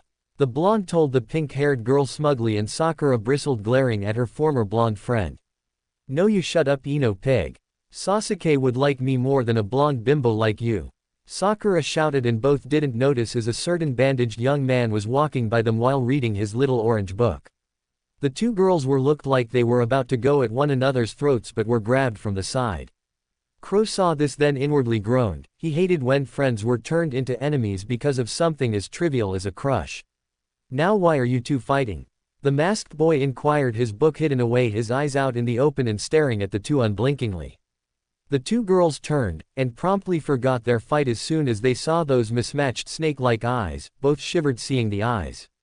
Girls shouldn't fight over such trivial things as boys, it only leads to hatred and heartbreak. Kro stated, and then released the girls. What do you know about this? Huh, snake eyes? Ino questioned, and Kro I smiled to the two. Only that it's supposed to be boys fighting over girls, not the other way around. Kro told the two seriously, and Ino and Sakura both blinked. And besides that, why would anyone want to fight over someone else? Kro asked the two simply, and Ino blinked, then started to think about why she would rather fight with Sakura than give up on Sasuke. Because Sasuke is the coolest. And only the most beautiful girl can even hope to win his heart. Ino said, and Sakura nodded, making Kro raise a brow. So, by getting this Sasuke kid you want to prove who's most beautiful? Kro questioned, and the two blinked. Seems kind of shallow if you ask me. Kro stated, and the two girls started to gape at the young boy's words. No, you're just twisting our words. Sakura stated, and Kro raised a brow, then smirked behind his bandages and gave both a look that asked, really? He then took on a serious look, his arms crossing over his chest. This crush of yours isn't worth destroying such a good friendship. You two were such good friends before this silly Sasuke crush happened, how can you let it destroy what you both worked so hard to build? Crow asked the two girls who looked down, hearing the disappointment in his tone of voice. Sakura then looked at him and tried to tell him, getting stars in her eyes. But Sasuke is just so, well, so cool and so good looking, and Crow interrupted the girl by placing his hand on her mouth to silence her. Listen to me here, girls. A crush is not worth its weight in gold. You both see Sasuke, and rather than seeing him for what he is, you see him for his attitude and looks. You should never go that way, girls, that will only lead you to a painful journey of heartache. Crow stated, then crossed his arms and looked between the two and nodded his head. Now I want you both to think of why you like Sasuke, then I want you to ask yourself, if he's really worth giving up your first and best friend for over a crush. Crow told the girls, who blinked then did so, closing their eyes as they did so. And for the first time in a long time, the two actually thought about what they had given up in order to go after Sasuke. Sakura had lost the only friend she had and lost a lot of self-confidence when she wasn't able to protect herself anymore. Ino had lost one of the only female friends she had, and she lost someone who she thought of as a little sister. Was it really worth it all, to give that up? Flashback no Jutsu, Kai. At first the two seemed to simply stay out of one another's way after that. But it was Ino in the end who finally cracked and went to Crow for help in getting their friendship back on track. The young man had given her advice and told her what she had to do if she wanted Sakura as her friend. She had to make a choice, friendship or her crush on Sasuke. Which was more important to her? Suffice it to say, Ino gave up on Sasuke to gain her friend back. However, she also gained a small crush on Naruto's big brother because of his hand in bringing their friendship back from the grave. So she had started to follow either Naruto or Crow. The two couldn't do anything without Ino behind them sometimes, or simply popping out of nowhere to see her new crush, the enigmatic Crow, as some of his fans called him. Of course nowadays he has a fan club much like Sasuke, due mostly because he was often working on their hotel's roof, and with his skin-tight shirt it didn't hide any of his toned body. Of course another reason he so quickly gained a fan club was because of how utterly nice he was to any and all women. This was cause, no matter what he said, Naruto knew he was a lecher and couldn't really resist any pretty girl's charms no matter what. Ino knew this, but that didn't deter her, just made her hit him a lot when he tried to flirt with other girls in her presence. Naruto grinned as he thought of the 100 times that happened. Ino was basically the leader of Crow's fan club while Sakura was Sasuke's, and the two regained their friendship thanks to Naruto's masked brother, leaving no malice between them any longer. Hey Ino, Naruto said to the blonde blue-eyed girl. Said girl grinned and sat next to her other blonde friend, then looked at him with a grin still on her face. Hey Naruto, how did you manage to pass the test? Ino asked, and Naruto grinned right back at the girl. You know me, Ino, the #1 most surprising shinobi in all of Konoha. Naruto told her with a smirk, and Ino rolled her eyes. Would both you blondes stop being so troublesome? I'm trying to rest here. Quote. Shikamaru said, his head down and looking at the two, still half asleep as his two blonde friends grinned. Shikamaru was the brains of their little group, Choji was the muscle, Naruto was known as the front man, as he could take so much damage, Hinata was there, all-seeing eyes, and Ino proclaimed herself the beautiful flower of their group. Crow was like the leader, or something to that effect, as he constantly managed to train those who wanted it to be stronger, more skilled shinobi. Yeah, but you really need to stop being so lazy, Shikamaru, sooner or later you'll have to become more active. Ino stated to Shikamaru, who mumbled something, and Naruto chuckled to himself. He then looked around and spotted the only other person in the know about his secret. Her name was Hinata Hyuga, heir to the Hyuga family's Kekkei Genkei, the Byakugan, and all of its secrets. She had short, very dark violet hair, pale lavender eyes, and pale skin, however that was pretty common in the Hyuga clan. She wore her Hitai-8 around her neck, a brown hooded coat with the Hyuga symbol on her left shoulder and fur along the bottom, dark shinobi pants with her kunai holster on her right thigh, and blue shinobi sandals. Naruto then took the time to open the file he had mentally stored away on her from his mind and smirked.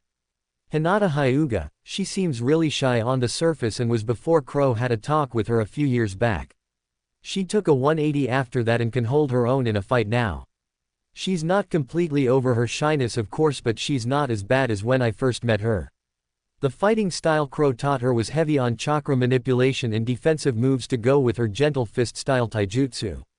She's not mastered it, but then again only someone like Crow could master any of his techniques and I should know. I've tried. Naruto thought to himself with a small frown as he remembered his brother's odd jutsu. Naruto looked at the, seemingly, shy and quiet Hinata with a smirk as she had her hands together, her index fingers pressing together slightly. If he got an award for his performance, then Hinata would have gotten a trophy for hers.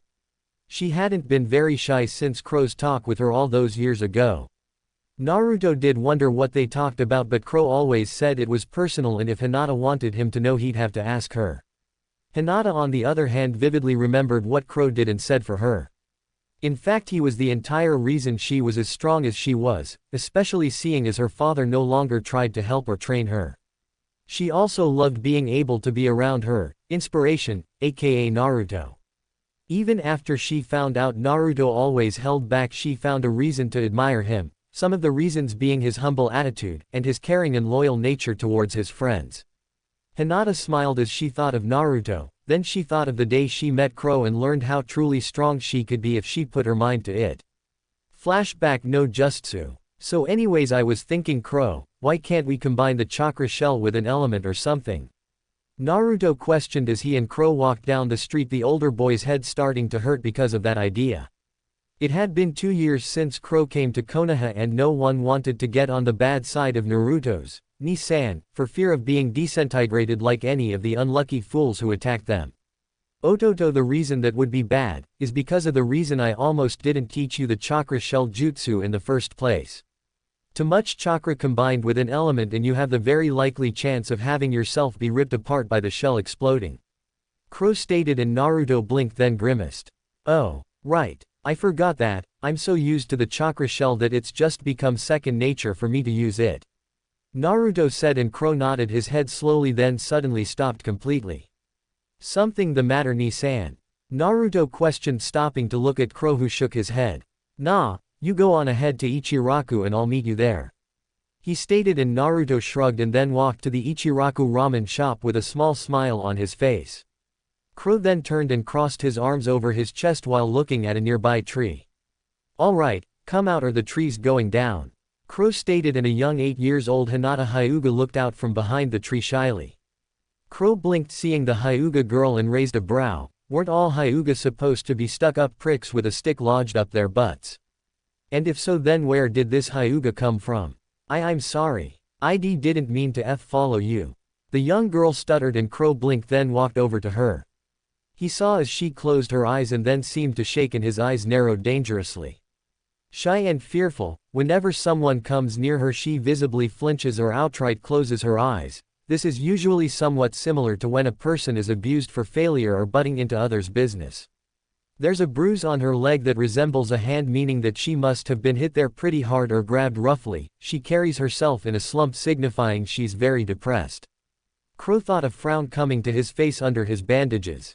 She's been mentally abused and physically pushed beyond her current limits. Without the mind in the training, her body won't really be able to do much. This leads me to assume that she at one time was fairly proficient in fighting, but something happened and made her lose her confidence. Since she's a Hyuga and so nice, I suspect her clan's council had this done to make sure she didn't try and unite the main and branch houses so they could keep their power. Crow thought, growling on the inside, but shook his head as he saw Hinata open one eye.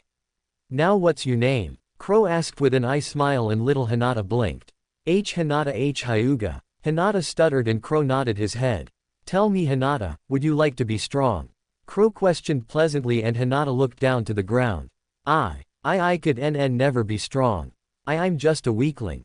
Hinata said and Crow's eye twitched in blind fury. The Hyuga better hope and pray that he doesn't find any of them anytime soon, or him removing the Byakugan would be the least of their worries. Now Hinata, that's not true. Anyone can be strong with the right dedication and heart. In fact, I'm sure you'll be just as strong as me if you put your mind to it. Crow stated, putting a hand on Hinata's left shoulder. The young dark-haired girl still didn't look sure, however, and Crow decided to pull out his trump card. Besides, you'd be able to spend time with Naruto. Crow said, hoping he was right about the reason she was following them, and if the widening of her eyes and the blush on her face was any indication.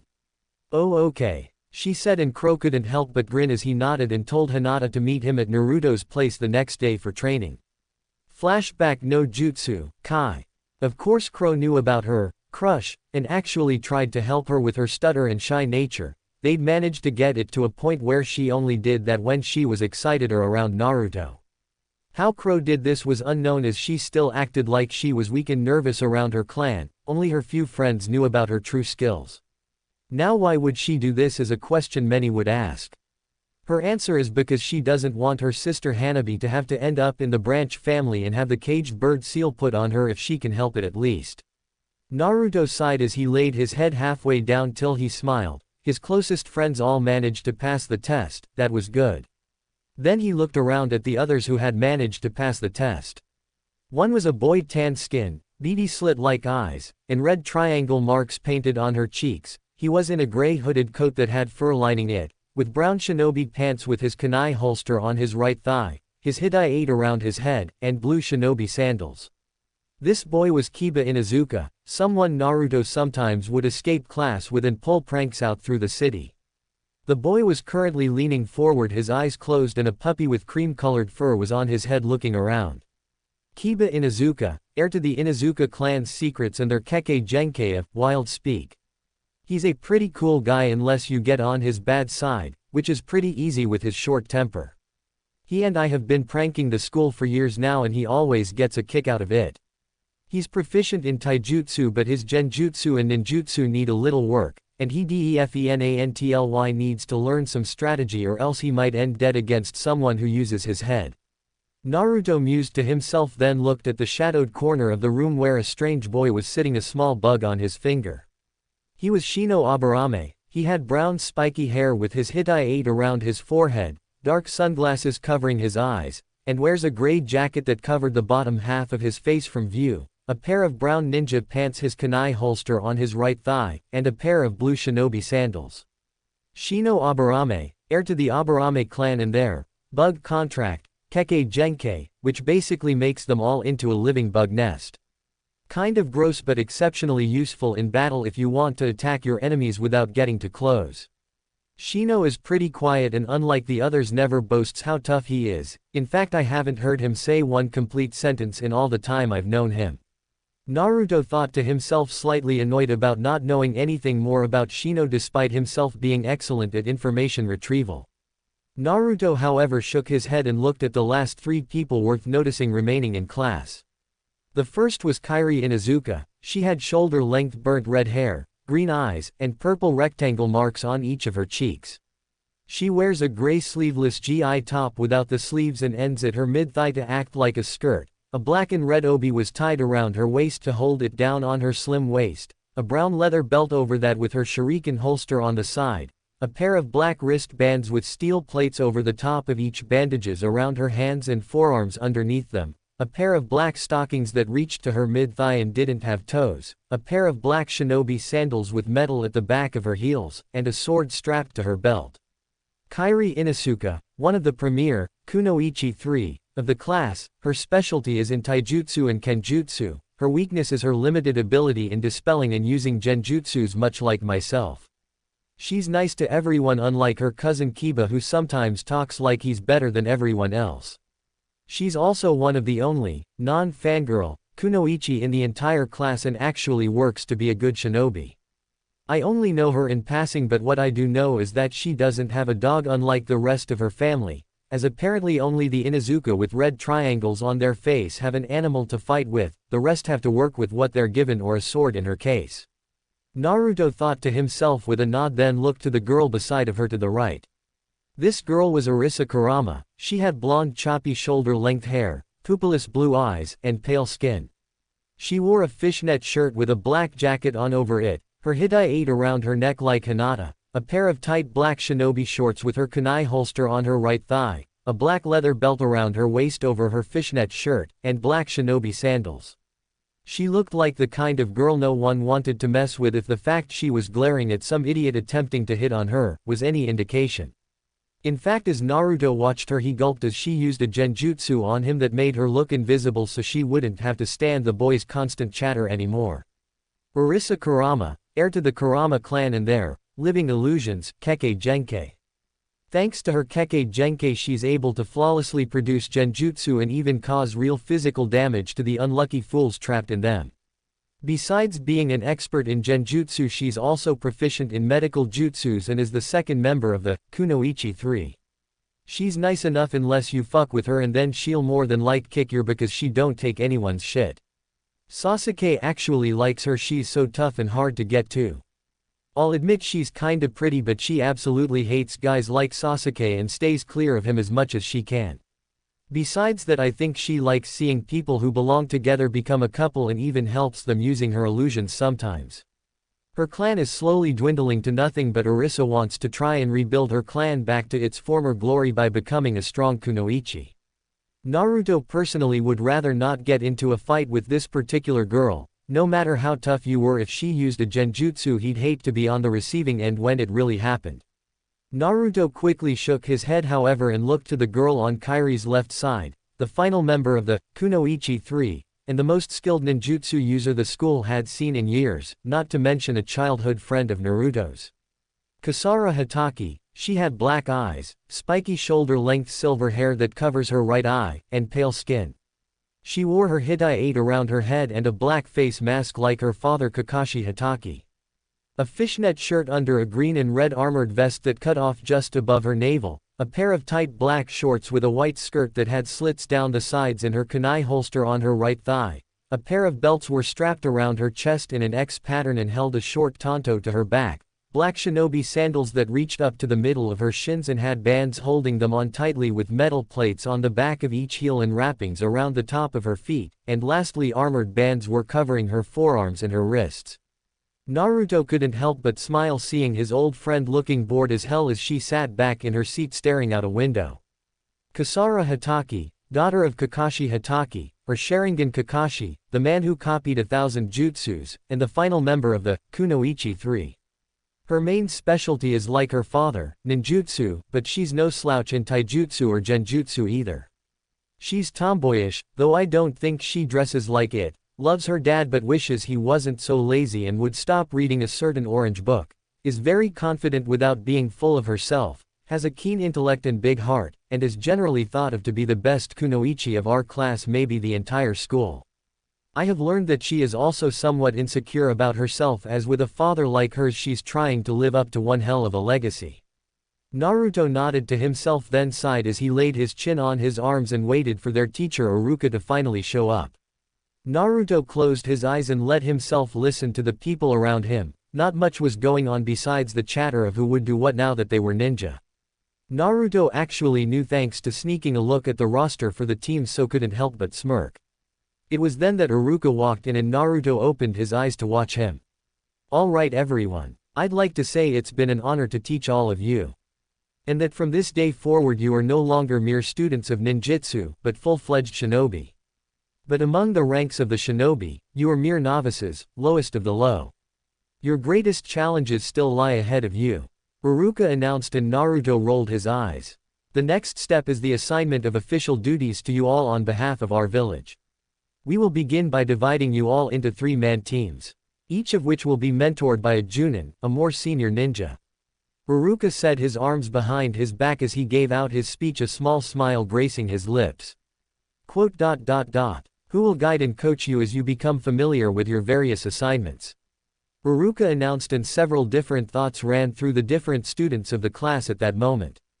3-man teams. Sounds like too many. Sasuke thought, his fingers laced before his face, dark eyes set on the teacher. "It's perfect. I know they'll team me up with Sasuke." Sakura thought to herself, triumphantly pumping a fist while Ino groaned. Why was her friend always so crazy when Sasuke was around? This ought to be interesting.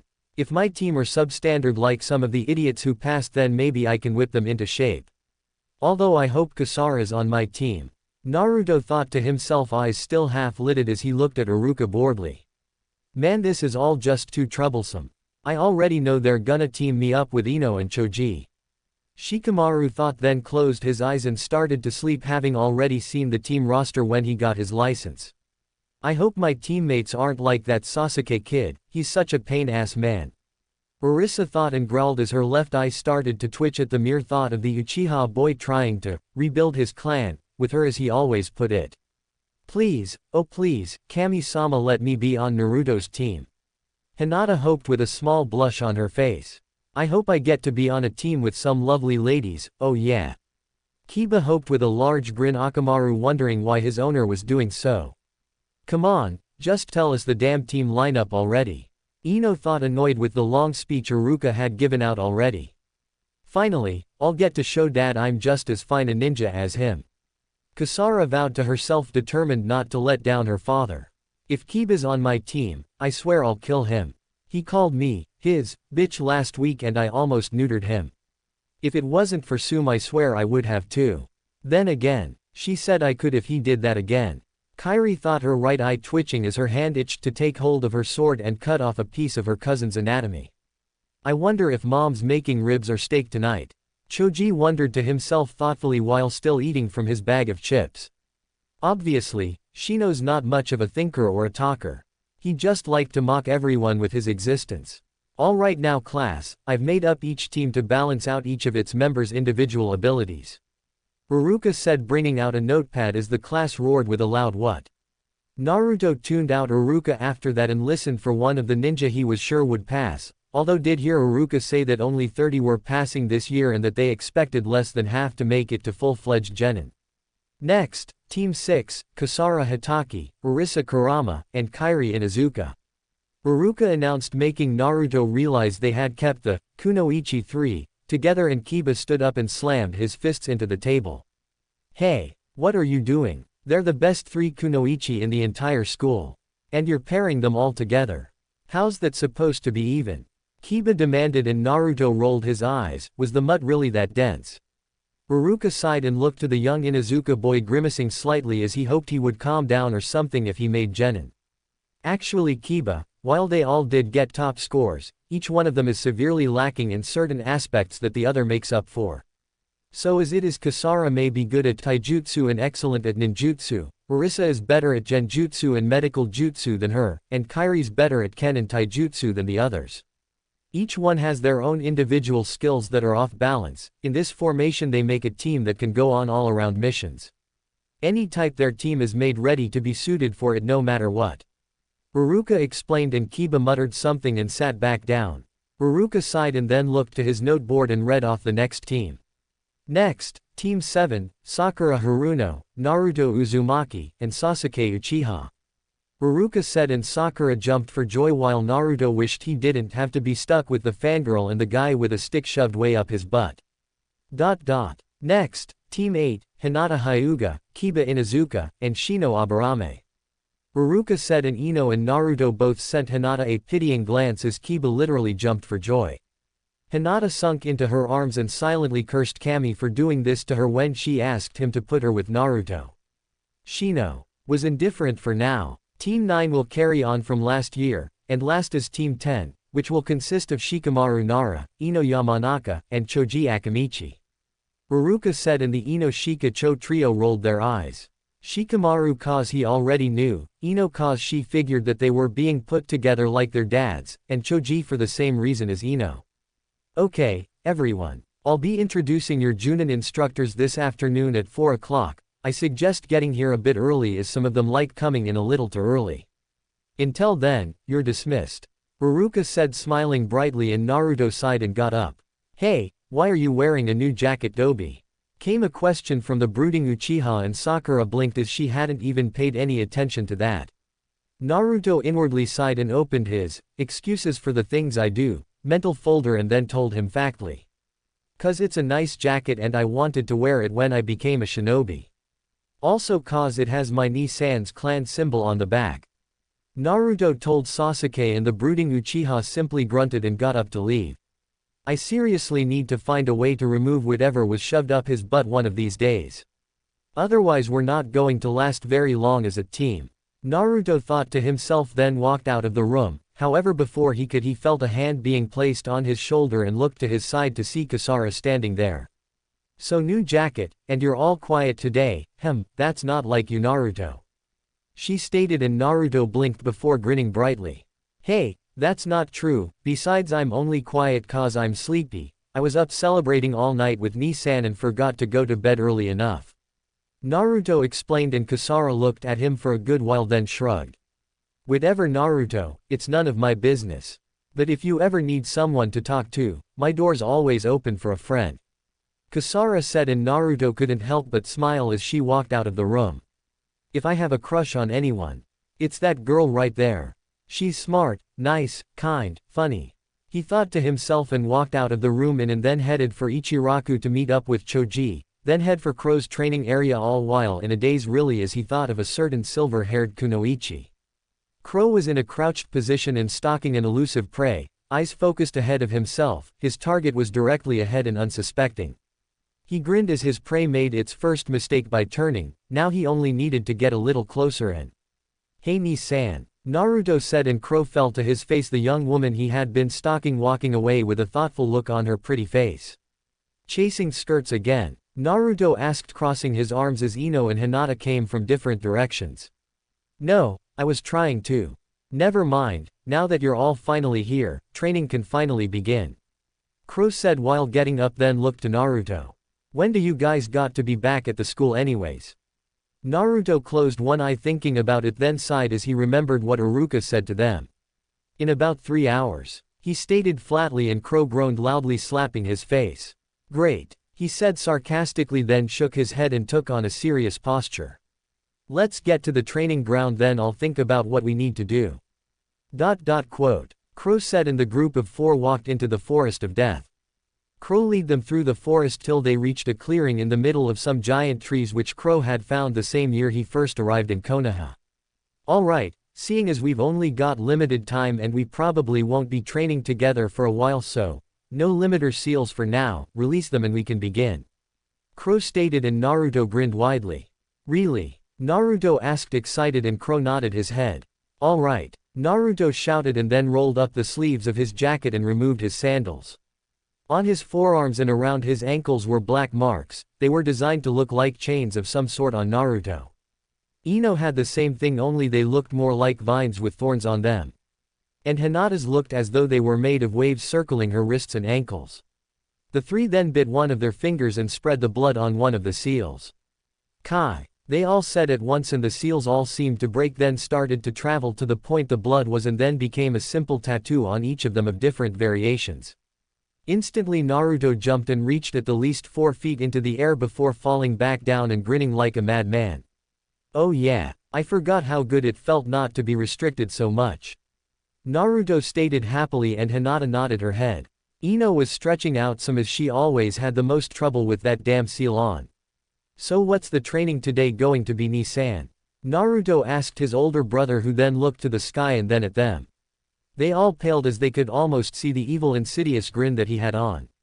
You all have to fight me. He stated and then blinked. That's all. Naruto asked and Crow chuckled slightly. Let me rephrase that then Naruto. He stated and removed his gloves and sandals. He also had the limiter seals on, only these looked like some kind of snakes were coiled around his wrists and ankles. He quickly used one of his claws and cut the tip of one of his thumbs before smearing it onto one of the snakes. Instantly he pumped some chakra into it and the snakes all vanished before a single winged serpent tattoo appeared on his right forearm. Crow then started to stretch his own body before jumping up to at least 10 feet in the air and landing on his feet when coming down leaving his students wide-eyed. The young man then replaced his sandals and gloves and smirked underneath his mask as he looked at the 3 young graduates. You'll be fighting me, while I have no restrictions, and you all have to make sure none of you are hurt. Crow stated before pulling a timer out of his vest and turned it around setting it for 3 hours. You all have 2.5 hours to try and stop me, any jutsu, of any style or type are available save any forbidden or fatal jutsu. Crow stated and the 3 nodded their heads. Crow then walked over to a tree and placed the timer in it and then turned to the 3 graduates. Ready. Begin. Crow said then shouted and the 3 rookies all jumped into the trees. This should keep me amused. Crow thought to himself, looking around himself before walking to the center of the clearing and sitting down in a lotus position, closing his eyes. Naruto, Hinata, and Ino were all standing in the trees, just staring at where the older teen is sitting silently, eyes closed and seemingly asleep. What's he doing? Taunting us? Ino asks, slightly annoyed with Crow. Although Ino likes Crow, she can get easily annoyed with two things about him: his constant lechery and his sometimes eccentric behavior. No. He's using that weird meditation thing of his again. Hinata says softly and Naruto nods his head. What weird meditation thing are you guys talking about? Ino questions and the other two look at her and blink. Oh right, you were sick when it happened last time. Naruto stated and Ino tilted her head. Well, it's hard to explain really, but he somehow knows where we are based solely on scent, sound, and feel right now. Hinata has no idea how he does it and I've only got a slightly better one than her. Naruto explains and Ino blinks. Ah, maybe you two should tell me what happened last time. She states and the other two nod their heads slowly, then begin the tale. Flashback no jutsu. Crow sat in the same way he would in only a few years, only with Tora and Suzaku strapped to his back. He had his eyes closed and all traces of his life seeming non-existent while he sat in wait of the attack. Ino had come down with the chicken pox and wasn't allowed out, so Crow was forced to give a private training session to both Hinata and Naruto.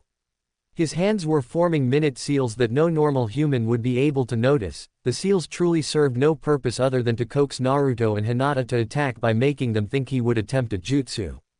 Hinata, you go in from the left. I don't think we should allow Crow to perform whatever jutsu those hand seals are for. Naruto stated and Hinata nodded and went off to the left of Crow as Naruto looked ahead from the bushes to watch their teacher. Hinata got into her position as Crow continued to sit unblinking or even seeing his breathing slow and even. Hinata ran forward, her Byakugan active, and Naruto went from the front. The two were silent as the wind never even breaking a twig or crunching a leaf beneath their feet as they struck. Crow continued to sit motionless until the last second that Naruto and Hinata were to attack. Crow moved almost flawlessly, catching the two by the wrists, eyes still closed. Never attack an opponent from the front or anywhere he can find you easily, Naruto. Hinata. Crow said softly, then spun the two onto their backs and jumped into the trees. Damn it. How did he know? Naruto cursed, then questioned in a growl. Hinata couldn't really figure it out either and both looked around themselves trying to find their elusive and cunning teacher. Where is he? Naruto questioned aloud, looking around, and Hinata seemed confused as even with her Byakugan she wasn't able to find him. The problem with the Byakugan, Hinata. Came Crow's voice and both Naruto and Hinata's eyes widened.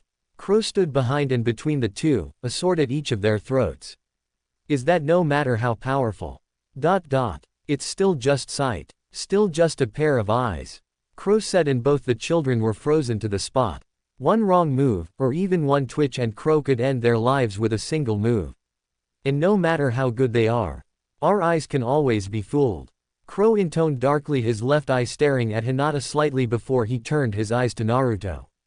Crow then moved quickly and moved his blades away from the two children's throats before elbowing both of them in the back and forward.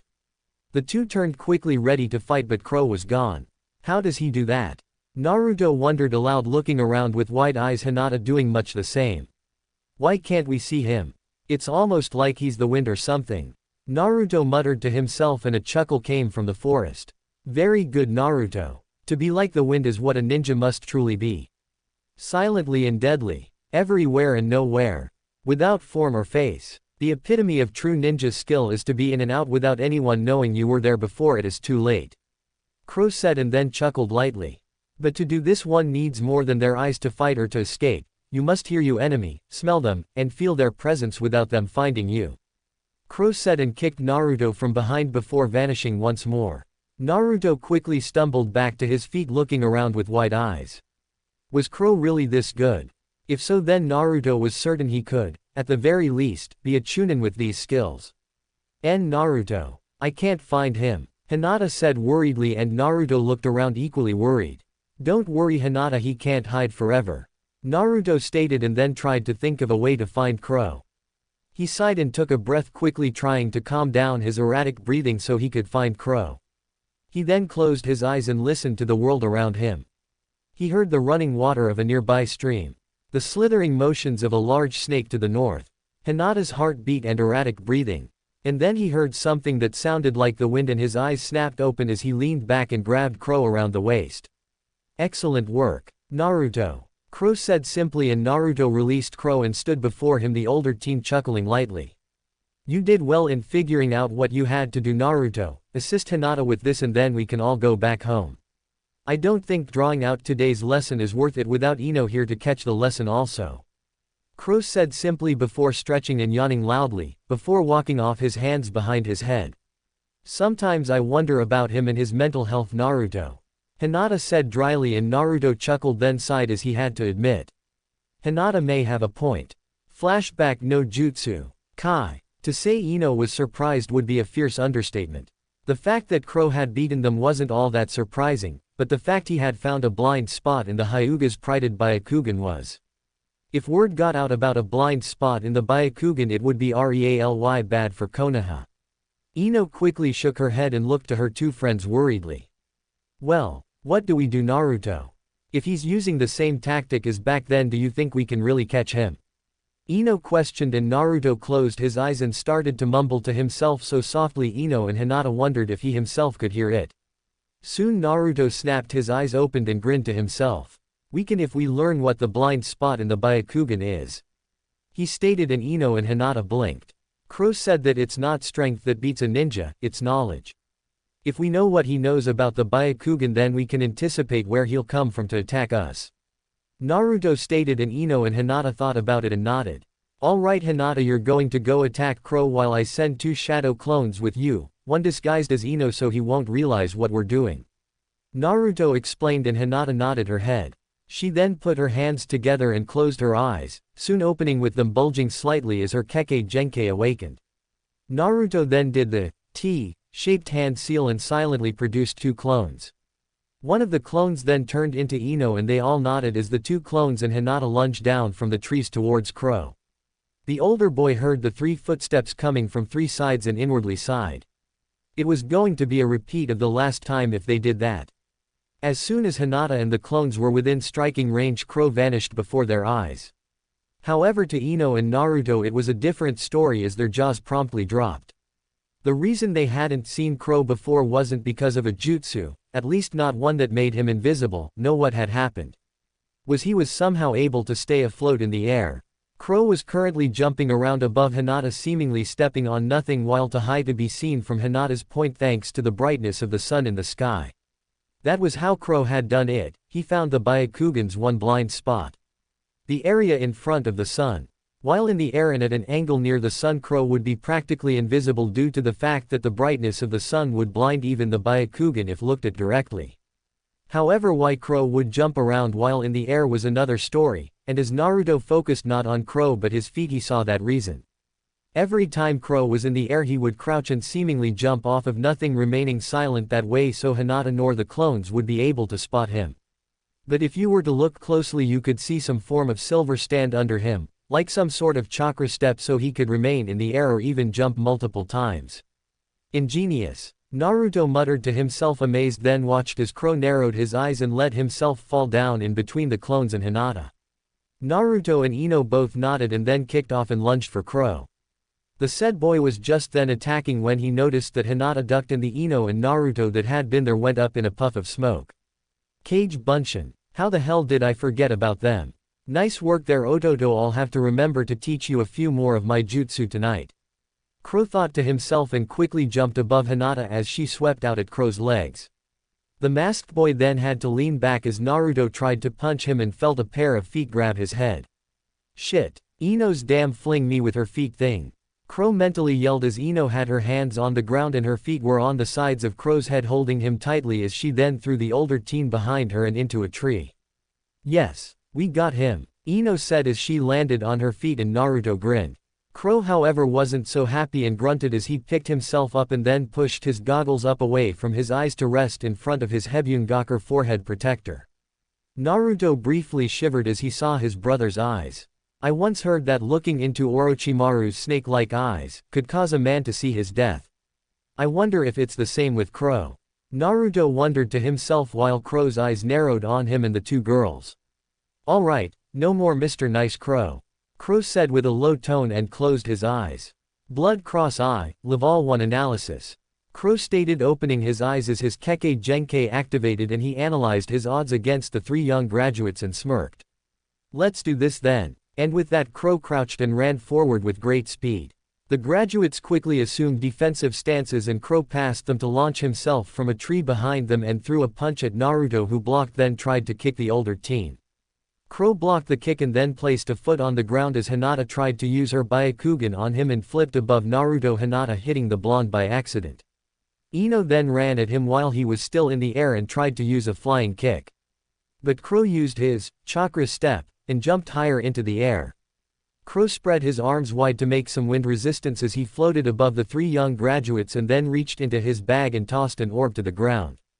The orb hit the ground and exploded into a vast sea of black smoke, cutting off any chance of the 3 graduates seeing him as he made his attack.